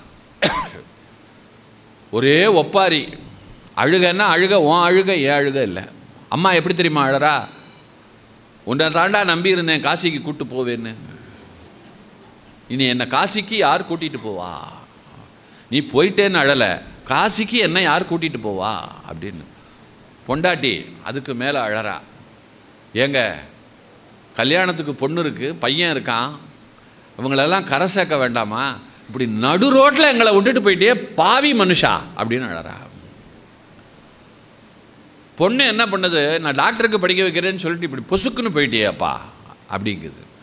பையன் அமெரிக்கா அனுப்புகிறேன்னு சொல்லிட்டு என்னை விட்டுட்டு போயிட்டேப்பா அப்படிங்கிறான். எல்லாரும் தங்களுடைய விருப்பத்தை முன்னாலே வைத்து அதை செய்ய தவறி செத்து போயிட்டியே அப்படின்னு சொல்லி அழறாங்க. இவனுக்கு ரொம்ப வியப்பாக இருக்குது, இவனுக்கு தான் கேட்குமே காதில். இப்போ இதெல்லாம் கூட பரவாயில்ல, ஓ இவ்வளோ ஆசை இருக்கா, இதெல்லாம் தெரிஞ்சுக்கணுன்றதுக்கு தான் குரு சொல்லியிருக்காரு போல் இருக்குன்னு நினச்சிருக்கான். இப்போ தான் அவர் கிளைமேக்ஸுக்கு போக போகிறார். இப்போ அவனை பார்த்து அவர் சொன்னார், அப்பா உனக்கு உங்கள் பையன் இப்போ செத்து போயிட்டான், நீங்கள் இவ்வளோ கவலையில் இருக்கீங்க இல்லையா. ஆமாம், நான் என்கிட்ட ஒரு மந்திரம் இருக்கு, அதை சொன்னால் உயிர் வந்துடும். முதல்ல செய்யுங்க சாமி, அவரோட குரு நீங்கள், இது தெரிஞ்சுக்கிட்டு உட்காந்து பேசிக்கிட்டு இருக்கீங்களே அப்படின்னு. அப்படி ஆனால் ஒன்று அப்படின்னா என்ன அப்படின்னா, இவருக்கு பதிலாக உங்களில் யாராவது ஒருத்தர் சாகணும். அடுத்த நிமிஷம் இவனோட மனைவி மாமியாரை தான் பார்த்தா. அந்த அம்மா என்ன ஏண்டி பார்க்குற, என்னையே பார்க்குற, காசிக்கு போகாமல்லாம் நான்லாம் சாக மாட்டேன் அப்படின்னு. அப்போ இந்த பசங்களை விட்டுட்டு நான் சாகணுமா? ஒரு சண்டை ஆரம்பிச்சிருச்சு. கடைசியில் யாரும் ஒத்துக்கலை. கடைசியாக எல்லாரும் சேர்ந்து என்ன முடிவுக்கு வந்தாங்க தெரியுமா?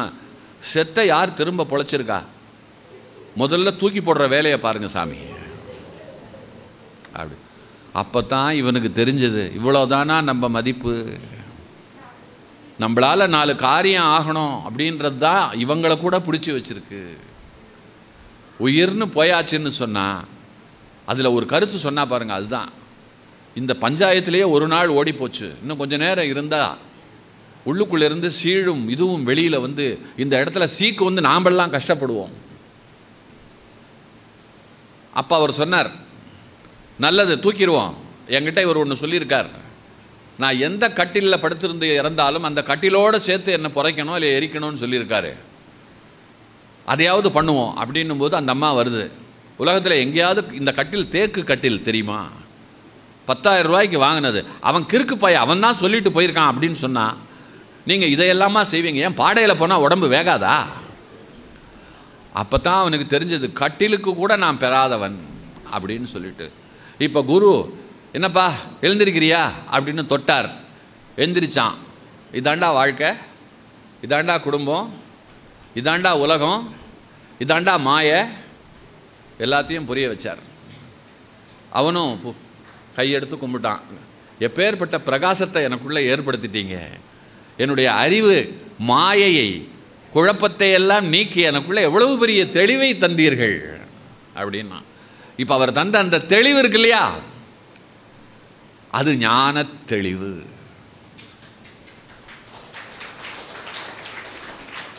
மாணிக்கவாசக சுவாமியும் அந்த ஞானம் தனக்கு கிடைத்த நிலையிலே தான் அவர் என்ன பண்ணுறாரு, குதிரை வாங்கிறத விட்டுட்டாரு, திரும்ப போய் மந்திரியாக இருக்கிறத விட்டுட்டாரு, எல்லாத்தையும் விட்டுட்டார். அவன் சும்மா இருப்பானா? ஓலை போக்கினான், திரும்ப வா அப்படின்னா குருக்கிட்ட கொண்டு போய் கொடுத்தார் சிவபெருமான்கிட்ட. சிவபெருமான் என்ன பண்ணார் தெரியுமா, இவ்வளவு பெரிய வாய்ப்பு வந்திருக்கு, ஆனால் இவனுக்கு என்னுடைய திருவடி பெருசாக இருக்கே தவிர அதிகாரம் பெரிதாக இல்லை, ஆட்சி பெரிதாக இல்லை, பல்லக்கு பெரிதாக இல்லை, எதுவும் பெரிதாக இல்லை, இவன் நீக்கமர தெளிந்து விட்டான் இவன் அப்படின்னு சொல்லிட்டு, போ ஆவணி மாதம் ஒரு பௌர்ணமி என்று குதிரை வரும்னு போய் சொல்லு அப்படின்னு சொல்லி ஒரு மாணிக்க கல்லை கையில் கொடுத்து அனுப்புகிறார். அரசனும் காத்திருக்கான். குதிரை வரல, கோபம் வருகிறது. இவரை பிடித்து கொண்டு வந்து அடிக்கிறான் சவுக்கால. என்னையாச்சு உனக்கு அப்படின்னு. அப்போ கூட அவர் என்ன சொல்கிறார் தெரியுமா, எனக்கு நடக்கின்ற எல்லாம் என் குருவுக்கு தெரியும், எனக்கு எது நடந்தாலும் அதற்கு பின்னால் ஒரு சரியான காரணம் இருக்கிறது என்பதும் அவருக்கு தெரியும், எனக்கும் தெரியும். ஆகையினால நிரந்தரமானது சாஸ்வதமானது குருவினுடைய அருள், அந்த ஈசனுடைய அருள். அவர்கள் எனக்கு காவல் இருக்கும்போது எனக்கு என்ன? ஆகையினால அவர் சொல்லியிருக்கார், வரும்னா வரும் அப்படின்னார். அன்னைக்கு சிவபெருமானுடைய பூதகணங்கள் அவ்வளவும் குதிரையாகி மதுரைக்கு வந்தது. பரிகள்னு பேரு குதிரைக்கு. அன்று இரவே அவைகளெல்லாம் நரிகளாக மாறியது. திருவிளையாடல் புராணத்தில் பரியை நரியாக்கிய படலம் அப்படின்னு சொல்லிட்டு உண்டு. நேரம் அதனால தான் ரொம்ப சுருக்கமாக சொல்கிறேன். இப்போ திரும்ப கோபம் வந்தது. வைகை ஆற்றுல கொண்டு போய் நிறுத்திவிட்டான் வெயில்ல. இப்போ என்ன பண்ணார், ஆற்றுல வெள்ளம் வர வச்சார். உடனே வெள்ளத்தை வருவதை ஊருக்குள்ளே வந்துடாமல் இருக்கிறதுக்கு அணை கட்டணும். வீட்டில் இருக்க ஒவ்வொருத்தரும் அவங்கவுங்க பாகத்தை கட்டணும்னா தினந்தோறும் சுவாமிக்கு புட்டு செய்து விற்பாள் ஒரு கிழவி, வந்தி கிழவின்னு பேர். முதல் புட்டு இருக்கு இல்லையா, அதை ஈசனுக்கு வைத்து விட்டு அப்புறம்தான் மற்றவர்களுக்கு. பிறந்த நாளிலிருந்து வழக்கமாக வைத்து கொண்டிருக்கிறாள். முதியோர் காப்பகம் இருக்கு பாண்டியன் ஆட்சியில். அவள் அங்கே போய் உட்காந்துக்கல, உழைத்து 80 வயசில் உழைச்சி பிழைக்கிறா. அதில் முதல் உணவு இருக்கு இல்லையா, அதை ஈசனுக்கு வைக்கிறா. அப்போ ஈசன் அவளுக்கு அனுகிரகம் பண்ணணும் இல்லையா. ஆனால் அவள் தான் அணை கட்டுறதுக்கு வரல, ஏன்னா அவள்கிட்ட யாருமே இல்லை. ஈசனே வரான், பிட்டுக்கு மண் சுமந்தவனாக வந்து, நான் உனக்கு பதிலாக செய்கிறேன், எனக்கு என்ன தருவேங்கிறான். பிட்டு கொடுன்னா. பிட்டு கொடுத்தான், வாங்கி கொண்டான், போனான், அணையை கட்டினான், வந்தான், காலை போட்டு படுத்து கொண்டான். வரகுண பாண்டியன் குதிரை மேலே வரான். ஏகாந்தமாக இவன் படுத்துருக்கிறத பார்த்து கையில் இருக்கிற சவுக்கை எடுத்து ஒரு அடி அடித்தான். அந்த ஒரு அடி இந்த உலகத்தில் அனைத்து உயிர்களிலும், அனைத்து இடங்களிலும், அனைத்து அணுக்களிலும் நான் இருக்கிறேன் அப்படிங்கிறது இந்த உலகத்துக்கு சொல்றதுக்காக நடத்தப்பட்ட சம்பவம். வயிற்றில் கருவில் இருக்கிற குழந்தை இருக்கு இல்லையா, அதனுடைய முதுகில் கூட அந்த அடி விழுந்து குழந்தை வயிற்றுக்குள்ள கத்திச்சான். வரகுண பாண்டியன் முதுகிலேயே அந்த அடி விழுந்தது. அப்பத்தான் தெரிஞ்சது வந்திருக்கிறது இறைவன் அப்படின்னு. அப்புறம் இறைவனும் காட்சி தந்து சொன்னான். வந்தி கிழவிக்கு மோட்சத்தை கொடுத்தான். கொடுத்துட்டு இந்த உண்மை உலகத்துக்கு தெரியணுங்கிறதுக்காக நான் நடத்தின நாடகம் அப்படின்னு சொல்லி அதற்கு பிறகு மாணிக்கவாசகரை கூப்பிட்டு அவர் எல்லா கோயில்களுக்கும் போய் எவ்வளவோ பாடல்கள் எல்லாம் எழுதினார். திருக்கோவையார் எழுதினார், திருப்பள்ளி எழுச்சி எழுதினார், திருவாசகம் எழுதினார். இந்த திருவாசகத்துக்கு வள்ளலார் உருகினார். வள்ளலார் பெருமான் இருக்காரே, அவர் சொல்றார், வான் கலந்த மாணிக்க வாசக நின் திருவாசகம் என்னும் பாலை நான் கலந்து தேன் கலந்து பால் கலந்து பருகும் கால், எனக்கு இதை விட இந்த உலகத்தில் வேறு எதுவுமே பெருசு இல்லடா அப்படின்னு அவர் பாடுறார். ஜியு போப் அப்படின்னு சொல்லிட்டு ஒரு கிறிஸ்துவர் வெள்ளையர்கள் ஆளும்போது மதுரைக்குள்ள வந்தவர். அவர் தமிழர்களை ஆளணும்னா தமிழ் மொழி தெரியணும்னு தமிழ் மொழி கற்றுக்கொண்ட நிலையிலே திருவாசகத்தை படிக்கிறார். படிச்சுட்டு அவர் சொல்றார், திருவாசகத்துக்கு உருகாதவன் ஒரு வாசகத்துக்கும் உருக மாட்டான் அப்படிங்கிறார். மாற்று மதத்தை சேர்ந்தவர் மாணிக்கவாசக சுவாமி. அப்படிப்பட்ட பெருமை உடையவர். இறுதியாக தில்லைக்கு போறார். தில்லைக்கு போன நிலையில் அங்கே அந்தணர் வடிவத்திலே சிவபெருமான் அங்கே உட்கார்ந்து நீங்க சொல்லுங்க நான் எழுதுறேன்னு சொல்லி இவர் சொல்ல சொல்ல எழுதினது தான் திருக்கோவை. இறுதியாக கீழே என்ன கையெழுத்து போடுறார் தெரியுமா? மாணிக்க வாசகன் சொல்ல சொல்ல அம்பலவாணன் எழுதியது அப்படின்னு கையெழுத்து போட்டு அங்கே அப்படியே அந்த படியில் வாசப்படியில் வச்சுட்டு மாயமாக மறைஞ்சிடுறார். அதாவது ஒரு தொண்டனுக்காக, ஒரு ஞான தொண்டனுக்காக இறைவன் ஒரு பணியாளனாக வந்தான். பிறம்படிப்பட்டான். இங்கே எழுதுகிறவனாக வந்து எழுதி தந்தான். அவன் அப்படி அன்றைக்கு அவன் கைப்பட எழுதியது இன்றைக்கும் தில்லையில் இருக்கு. மாணிக்கவாசக சுவாமியை தொட்டு இப்படி இவ்வளவு சிறப்பு. இன்னும் நிறைய ஏகப்பட்டதும் விட்டுட்டேன். இப்போ விஷயத்துக்கு வரேன், பாயிண்ட்டுக்கு. அவர் எழுதினதுல இந்த ஞான தாழிசை இருக்கு இல்லையா, இது உடற்கூறு மனக்கூறு இந்த இரண்டையும் மையமாக வைத்து உனக்குள்ளே இறைவன் இருக்கிறான் அப்படிங்கிறத வெறும் 12 பாடல்களுக்குள்ளே ரொம்ப நுட்பமாக சொல்லியிருக்கார். இந்த ஞான தாழிசையை நீங்கள் நம்புங்கள். இதை மட்டும் சைவ சமூகம் இருக்கு இல்லையா, பெருசா எடுத்துக்களை தள்ளி வச்சுட்டாங்க. மற்றவைகளெல்லாம் ஏற்றுக்கொள்ளப்பட்டது, மற்றவைகளெல்லாம் பாடப்படுகிறது.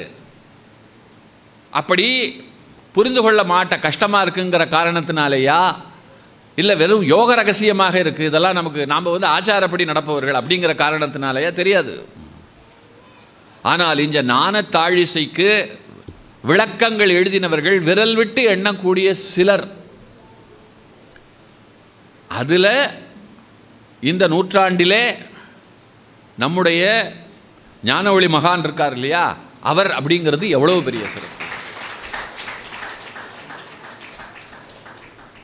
மகான் அந்த பாடல்களுக்கு விளக்க உரை மற்றதோட நிறுத்திக்கல. இந்த புஸ்தகத்தில் என்ன ரொம்ப கவர்ந்த விஷயம், தான் அறிந்த உடற்கூறு ரீதியான ஞான கருத்தை அவர் இதுல புட்டு வச்சிருக்கார். இதுவரையிலும் யாரும் சொல்லாதது. நீங்க சகசிராரம் பத்தி கேள்விப்பட்டிருப்பீர்கள்.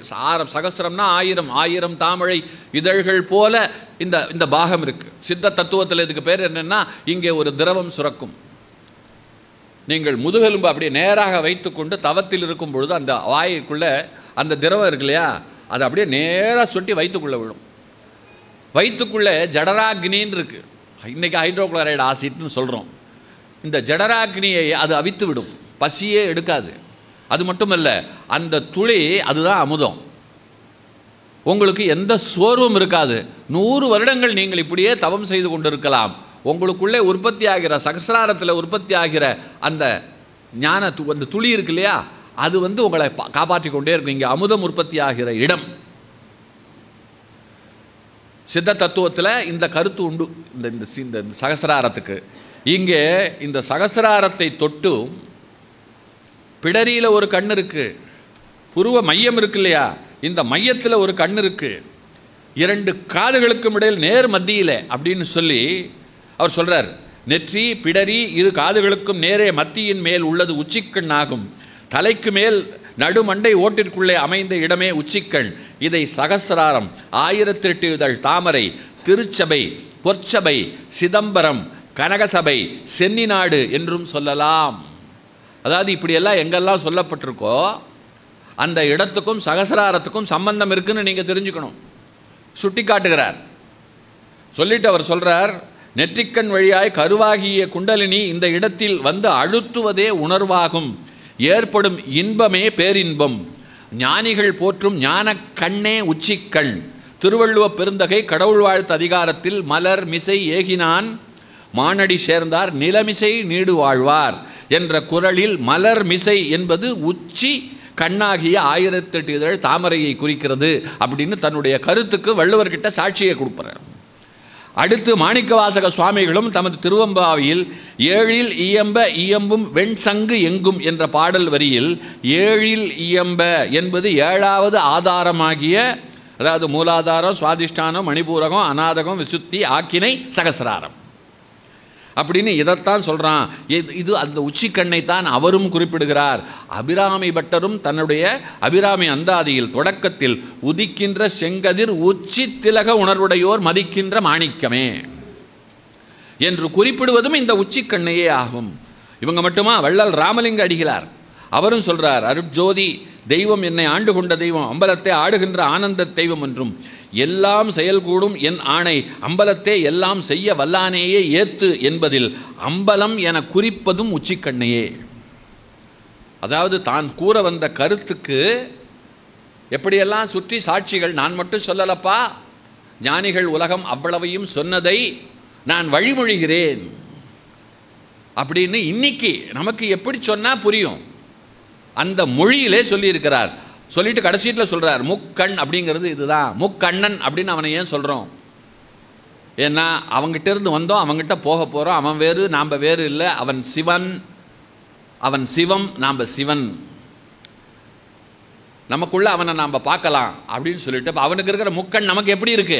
அது எப்படி இருக்கு தெரியுமா? பிடரி, நெற்றி, உச்சி இவைகளிலே கரு என்னும் குண்டலினி உணர்ச்சி பட்டவுடன் முறையே ஞாபகம், ஆராய்ச்சி, நிதானம், வீரம், தைரியம், பேரறிவு, பேரின்பம் ஆகிய இவை நமக்கு நாளுக்கு நாள் மிகுதியாக உண்டாகிறது. இப்படி இந்த புத்தகம் மாணிக்கவாசகருடைய ஞான தாழிசைக்கு ஒரு பக்கம் பொருள் சொல்லுது, மறுபக்கம் அவருடைய யோகக்கலை, அவர் உங்களுக்கு சொல்லி கொடுத்துருக்கிற அந்த யோகக்கலை, எளிய யோகக்கலை இருக்கு இல்லையா, அந்த யோகக்கலை எவ்வளவு வலிமையானது, அது உங்களை எப்படியெல்லாம் மலரச் செய்யும், மேன்மைப்படுத்தும், உங்களை எவ்வளவு சீக்கிரம் கடவுள்கிட்ட கொண்டு போய் சேர்க்கும், அல்லது கடவுள் உங்களிடம் எவ்வளவு சீக்கிரம் வந்து சேருவார். எப்படி வேணா படுத்துட்டும் போத்திக்கலாம், போத்திட்டும் படுத்துக்கலாம். இந்த நூல் அந்த ஒரு அற்புதமான காரியத்தை செய்கின்ற ஒரு அற்புதமான நூலாக, நான் நிறைய நூல் வெளியீட்டுக்கு போயிருக்கேன், நூல்களை வெளியிட்டு அந்த நூல்களை பேசியிருக்கேன். பல நூல்கள் எழுதின அவர்களுக்கு ரொம்ப வசதியாக இருக்கலாம், காக்கைக்கு தன் குஞ்சு பொன் குஞ்சு. படிக்கிற நமக்கு அந்த திருப்தி இருக்கு இல்லையா, அது கிடைச்சிதா, அதில் ஏதாவது செய்தி கிடைச்சிதான்னா இருக்காது. சபை நாகரீகம் கருதி பாராட்டி பேசுவது அப்படிங்கிற வழக்கம் தான் எங்களுக்கெல்லாம் பெரும்பாலும். அதே நேரத்தில் சில நேரத்தில் எங்களை சிலிர்க்க வைத்த நூல்கள் உண்டு.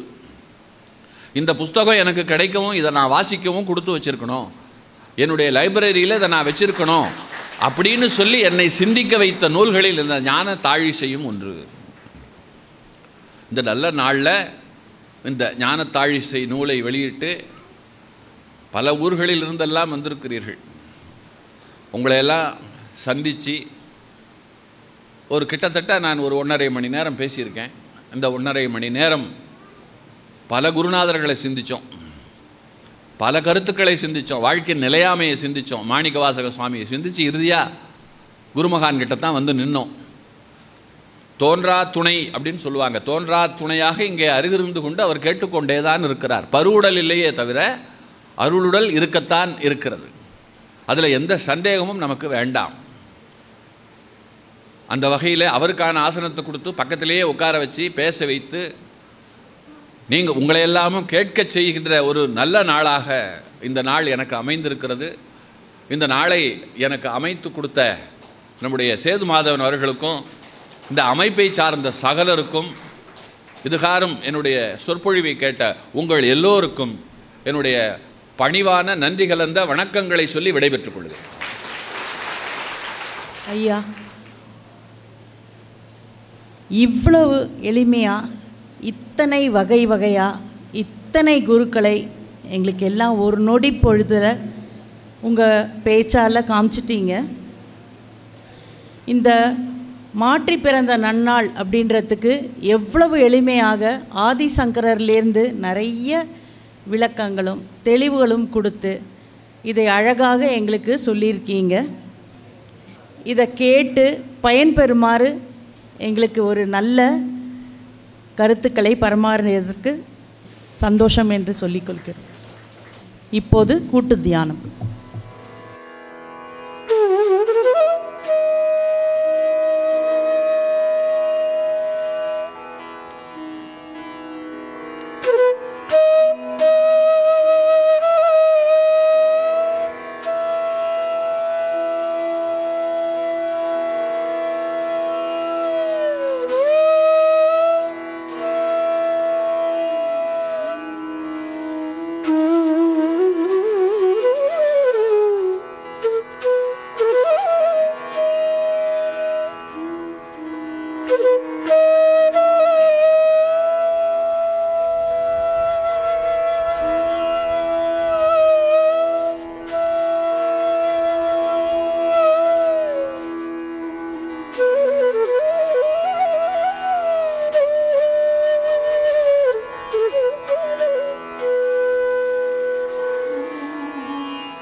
குருமகானின் பெருமைகளை பற்றி பேசி கொண்டிருக்கிறோம். இந்த இடத்துல ஒரு சிறு நிகழ்வை எல்லாருக்கும் சொல்லலாம் அப்படின்ட்டு ஒரு எண்ணம். திருமதி சோபா ராணி, ஹைதராபாத். இவங்க ஹைதராபாத்லேருந்து குடும்பத்தோடு வந்திருக்காங்க. 2 ஆண்டுகளுக்கு முன்னால் நம்ம பீடத்திற்கு இங்கே தென்னிந்தியா சுற்றுலா வந்திருக்கும்போது அவங்க நண்பர்களோடு இங்கே வந்திருந்தாங்க. இங்கே வந்து இங்கே சுவாமிஜி ரூமுக்கு போன உடனேயே அவங்களுக்கு சொல்ல முடியாத ஒரு ஆனந்தம் ஏற்பட்டது. ஆனால் ஒரு சிவிவின்னு ஒரு குருவுடைய அவருடைய சீடர் அவர்களுடைய முறையை தியானம் செய்து கொண்டிருக்கிறார்கள். இவர் இருக்கிறது ஹைதராபாத், இவர் குருநாதர் இருக்கக்கூடியது கும்பகோணம். அங்கே போயிட்டு இந்த போன மாதம் இங்கே வந்திருந்தாங்க. அவர் குருநாதரை பார்த்துட்டு திரும்பி இங்கே வந்து தான் சென்னையில் வந்து ட்ரெயின் ஏறணும். அங்கே சார்மினார் எக்ஸ்பிரஸ் தாம்பரத்துக்கு ஏறத்துக்காக டிக்கெட் புக் பண்ணிட்டாங்க. இங்கே வந்துட்டு காலையில் இருந்துட்டு ஒரு ரவுண்ட்ஸ் போகலாம், சிட்டிலாம் போகலாம் அப்படின்ட்டு பிளான் பண்ணிவிட்டு சொந்தக்காரங்க வீட்டுக்கு எல்லாம் அப்பாயின்மெண்ட் ஃபிக்ஸ் பண்ணிட்டாங்க. முதல் நாள் நைட்டு சுவாமிஜி கனவில் போயிட்டு, ஏன் ஊரெலாம் சுற்றுற, என் பீடத்துக்கு வந்துட்டு போ அப்படின்னு சொல்லியிருக்காங்க. இவங்க கனவை நினச்சிட்டு சரின்னு இந்த பிளான் மாற்றலை. மறுநாள் கனவுல சுவாமி போயிட்டு இந்த ப்ரோக்ராமெல்லாம் கேன்சல் பண்ணுன்னு சொல்லியிருக்காங்க. காலையில் எழுந்த உடனே அந்த ப்ரோக்ராம்ஸ் எல்லாம் தானாகவே கேன்சல் ஆகிடுச்சு. சென்னைக்கு வந்து யார் யார் வீட்டில் போகணும்னு நினச்சாங்கோ அவங்க வர முடியாத சந்தர்ப்பம். ஷாப்பிங் போகணுன்னு நினச்சாங்க, போக முடியாத சந்தர்ப்பம். நேராக இங்கே வந்துட்டாங்க. இங்கே வந்து சுவாமிஜி சன்னிதியில் உட்காந்து அழுதுட்டு அந்த நாள் முழுக்க இங்கே ஸ்பெண்ட் பண்ணிவிட்டு போயிட்டு இன்றைக்கி சுவாமிஜி அவரோட பேசக்கூடிய அளவுக்கும் அவருடைய கஷ்டங்களை எல்லாம் தீர்க்கக்கூடிய அளவுக்கு ஒவ்வொன்றாக சுவாமிஜி மேலே இருந்திருக்காங்க. ஆனால் அவங்க குருநாதர் மேலே அவங்க வைத்திருக்கக்கூடிய அபாரமான நம்பிக்கை கொள்ளளவும் குறையில. அவங்க நம்முடைய சுவாமிஜியும் அவருடைய குருநாதரையும் ஒரே லெவலில் இருந்து பார்த்து கொண்டு, என் குருநாதர் எனக்கு காமிச்சு கொடுத்த குரு இவர் அப்படின்னு சொல்லிட்டு சுவாமிஜியை வசிக்கிறது கொண்டு இருக்கிறார்கள். இன்றைக்கு நம்ம பீடத்திற்கு குடும்பத்தோடு வந்திருக்கிறோம். ஹைதராபாத்தில் இந்த விழாக்காக வந்திருக்கிறார்கள். அவர்களை கௌரவிப்பதில் நாம் சந்தோஷப்படுகிறோம். அவரை கௌரவிப்பவர் நம்முடைய சுவாமிஜியுடைய செல்ல மகளான தேன்மொழி அவர்களை இங்கு வருமாறு அழைக்கிறோம்.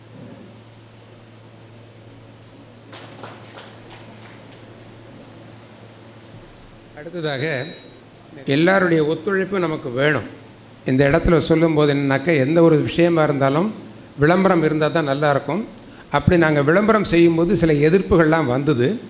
அந்த எதிர்ப்புகளுக்கு வந்து காவல்துறை அப்ரோச் பண்ணும்போது எங்களுக்கு இந்த பர்மிஷன்லாம் கிடைக்காது அப்படின்னாங்க.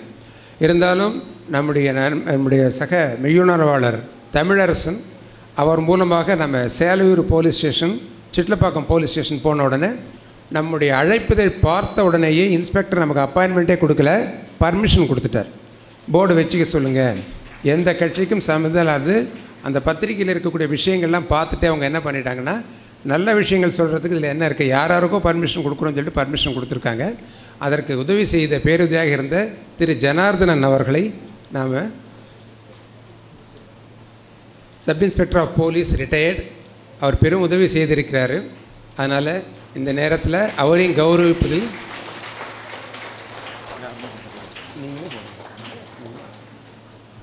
அவரை கௌரவிப்பவர் ஞானச்செல்வர் தமிழரசு அவர்கள்.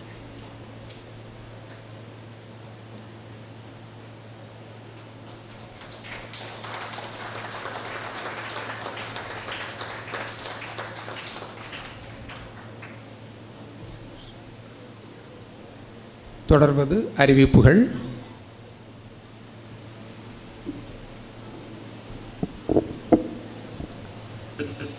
சந்தோஷம். இன்றைய தினம் சிறப்பு பிரசாதமாக நமது மாத இதழ் பிரம்மஞான தீபம் தங்களுக்காக ரிசப்ஷனில் வைக்கப்பட்டுள்ளது. அனைவரும் அதை வாங்கி கொண்டு செல்லுமாறு கேட்டுக்கொள்கிறோம். அடுத்ததாக நமது சபையின் வெளியீடான அனைத்து புத்தகங்களும் தள்ளுபடி விலையில் வெளியில் ஒட்டியிருக்காங்க. அதை வாங்கிறதுக்கான அறிவிப்பு தான் இப்போ நான் கொடுக்க போகிறேன். ஏன் தள்ளுபடி விலையில் கொடுக்கணும்? நீங்கள்லாம் அதை படித்து பயன்பெறணும் அப்படின்றது மட்டும்தான். இன்றைக்கி நாள் அந்த மாதிரி மாற்றி பிறந்த நன்னாள் அப்படின்றதுனால அதையெல்லாம் இன்னும் சிறப்பாக புரிஞ்சுக்கிறதுக்கு தான் அத்தனை கஷ்டப்பட்டு நமது சுவாமிஜி எல்லா வெளியீடுகளிலும் அதை விதவிதமாக ஓமை கொடுத்து நமக்கு அதில் அந்த புஸ்தகத்தின் மூலம் வெளியிட்டிருக்காங்க. ஒரு கல்யாணத்துக்கு போகிறோம், 500 ரூபா மொய் வைக்கிறோம், 1000 ரூபா மொய் வைக்கிறோம். ஆனால் இந்த புஸ்தகங்கள் நம்ம வாங்கி அவங்களுக்கு கொடுத்தா அவங்க வாழ்க்கைக்கு அது பெரும் பயனாக இருக்கும். அந்த புஸ்தகம் ஒவ்வொன்றுக்குள்ளேயும் இருக்கக்கூடிய அந்த உயர்வான சிந்தனைகள், உயர்வான கருத்துகள் எல்லாருக்கும் போய் சேர்ந்து அடையணும் என்ற ஒரே காரணத்தினால அந்த புத்தகங்களை உங்களுக்கு எல்லாம் பகிர்ந்து கொடுக்குறோம். சுவாமிஜி பரப்பிக்கொண்டே இருன்னு அவரோட மகான் அவருக்கு சொல்லி கொடுத்ததை அவர் உயிருள்ளவரையும் செய்து கொண்டு தான் இருந்தார். அதை நம்ம தொடர்ந்து செய்வதற்கு இது ஒரு சிறந்த பணி.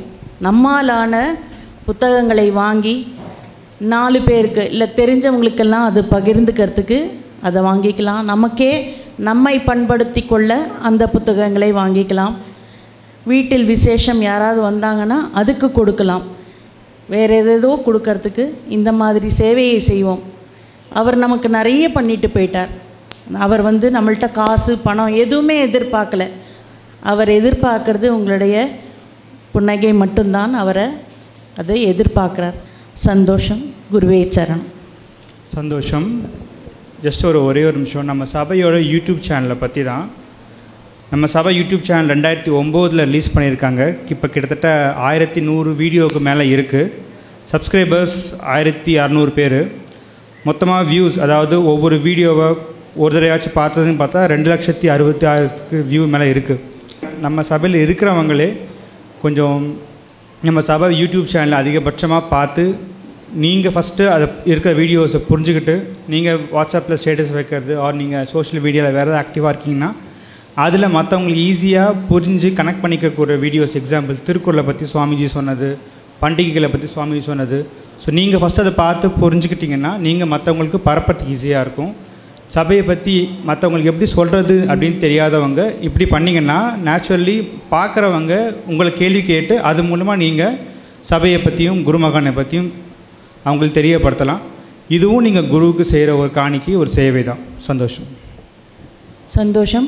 நிறைவாக சந்தோஷ உரை ஆட்ட வருகிறார் ஞானச்செல்வி லலிதா அவர்கள். இந்த விழாவில் நம்மளை படிப்படியாக அந்த மேல்நிலைக்கு ஒவ்வொருத்தரும் எடுத்துன்னு போனாங்க. முதல்ல ஞான கீதம், நாதத்தாலும் சரி நடனத்தாலும் சரி ஒரு லெவலுக்கு போனோம். அடுத்தது தம்முடைய சிறப்புரையால் நம்மளை டோட்டலாக அந்த அருள்குள்ளே புகுத்திட்டார் ஐயா அவர்கள். சிறப்புரையாற்றிய இந்திரா சவுந்தரராஜன் அவர்களுக்கும் அந்த முதல் பிரதியை அந்த ஞானத்தாழிசை முதல் பிரதியை வாங்கிய தேன்மொழி அக்கா ராஜேந்திரவர்மா அவர்களுக்கும் என் நன்றியை தெரிவித்துக் கொள்கிறேன். மற்றும் தலைமை பீடம், கயப்பாக்கம், கோவை சபை, நடுக்குப்பம், காஞ்சிபுரம், ஆவடி சபை சேர்ந்த அனைத்து உணர்வாளர்களுக்கும் என் நன்றியை தெரிவித்துக் கொள்கிறேன். இந்த விழாவை ஃபஸ்ட்டு அதுக்கு நிறைய பேர் அந்த செயல் வீரர்கள் இதில் கலந்து கொண்டு அவங்களுடைய ஒத்துழைப்பை கொடுத்துருக்காங்க. ஸோ அதில் ஃபஸ்ட்டு பப்ளிகேஷன் டிபார்ட்மெண்ட், அது மெயின் பத்மாகரன் அவர்கள் தான் மெயினாக அதை ஹேண்டில் பண்ணி நம்மளுக்கு இன்விடேஷன் எப்போ கேட்டாலும் ரெடியாக உடனே அதை தயார் பண்ணி கொடுத்து ஹெல்ப் பண்ணார்.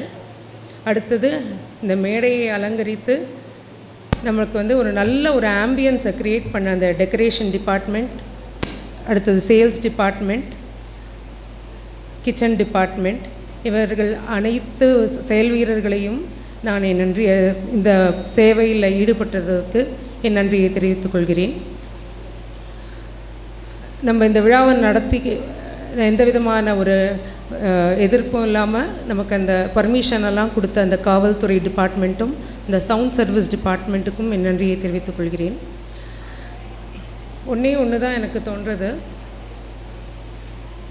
அரிதறிது மானிடராய் பிறத்தல் அரிது, அதனினும் அரிது பரஞ்சோதி மகான் வம்சத்தில் வந்தது அரிது, அதனினும் அரிது பரஞ்சோதி ஞான ஒளி மகானிடம் வந்து சேர்ந்தது அரிது, அதனினும் அரிது அவர் சேவையில் ஈடுபட்டு கொள்வது அரிது அப்படிங்கிறது தான் நான் சொல்லுவேன்.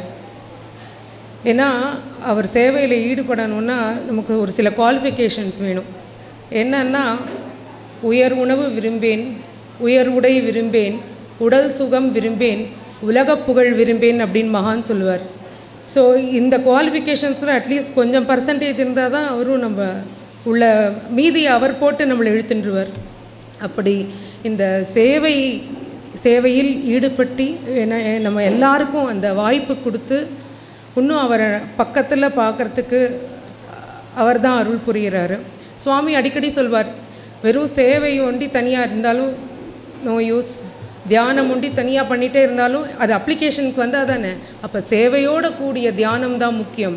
அப்போ அந்த சேவை எப்படி இந்த மாதிரி விழாக்களில் இப்போ பங்கு பெறும் பொழுது நமக்கு அந்த ஒரு வாய்ப்பு கிடைக்கிறது, நாம் எந்த அளவு நம்ம தியானத்தில் முன்னேறி இருக்கோம்னு. ஸோ அப்படி நம்ம எல்லாருக்கும் வாய்ப்பு கொடுத்து நம்ம அவரோடு சேர்த்து கொள்ளக்கூடிய இந்த ஒரு நன்னாள் அனைவரும் நீங்கள் எல்லாரும் பங்கேற்று கொண்டது நன்றியை தெரிவித்துக் கொள்கிறேன். சந்தோஷம்.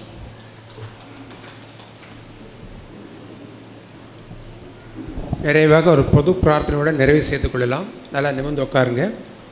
உலக மக்களிடையே இருக்கக்கூடிய சுயநல வெறியும் பகைமை உணர்வும் பூண்டோடு அழிந்து ஒழிந்து எரிந்து சாம்பலாக வேண்டுமென்றும், மக்களெல்லாம் அன்பாக ஒற்றுமையாக ஆரோக்கியமாக ஆனந்தமாக வாழ்வாங்க வாழ வேண்டும் என்ற எங்களுடைய இந்த பிரார்த்தனையை எங்கும் நிறைந்த சத்குருநாதா தங்களின் இணையடி திருவடிகளில் சாஷ்டாங்கமாக நமஸ்கரித்து சமர்ப்பித்துக் கொள்கிறோம்.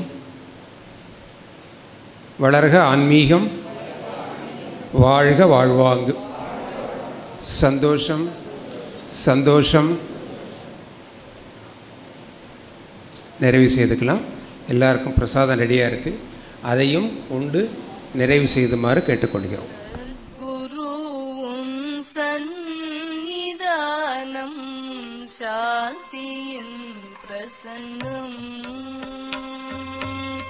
சத்குருவும் சந்நிதானம் சாந்தியின் பிரசன்னம், சாந்தியில் பிரசன்னம் சாந்தியின் பிரசன்னம் சாந்தியின் பிரசன்னம் குருவே சாந்தியின் பிரசன்னம் அனைத்திற்கும் ஆதாரம் நீயே அன்பை தாரும் ஐயா அனைத்திற்கும்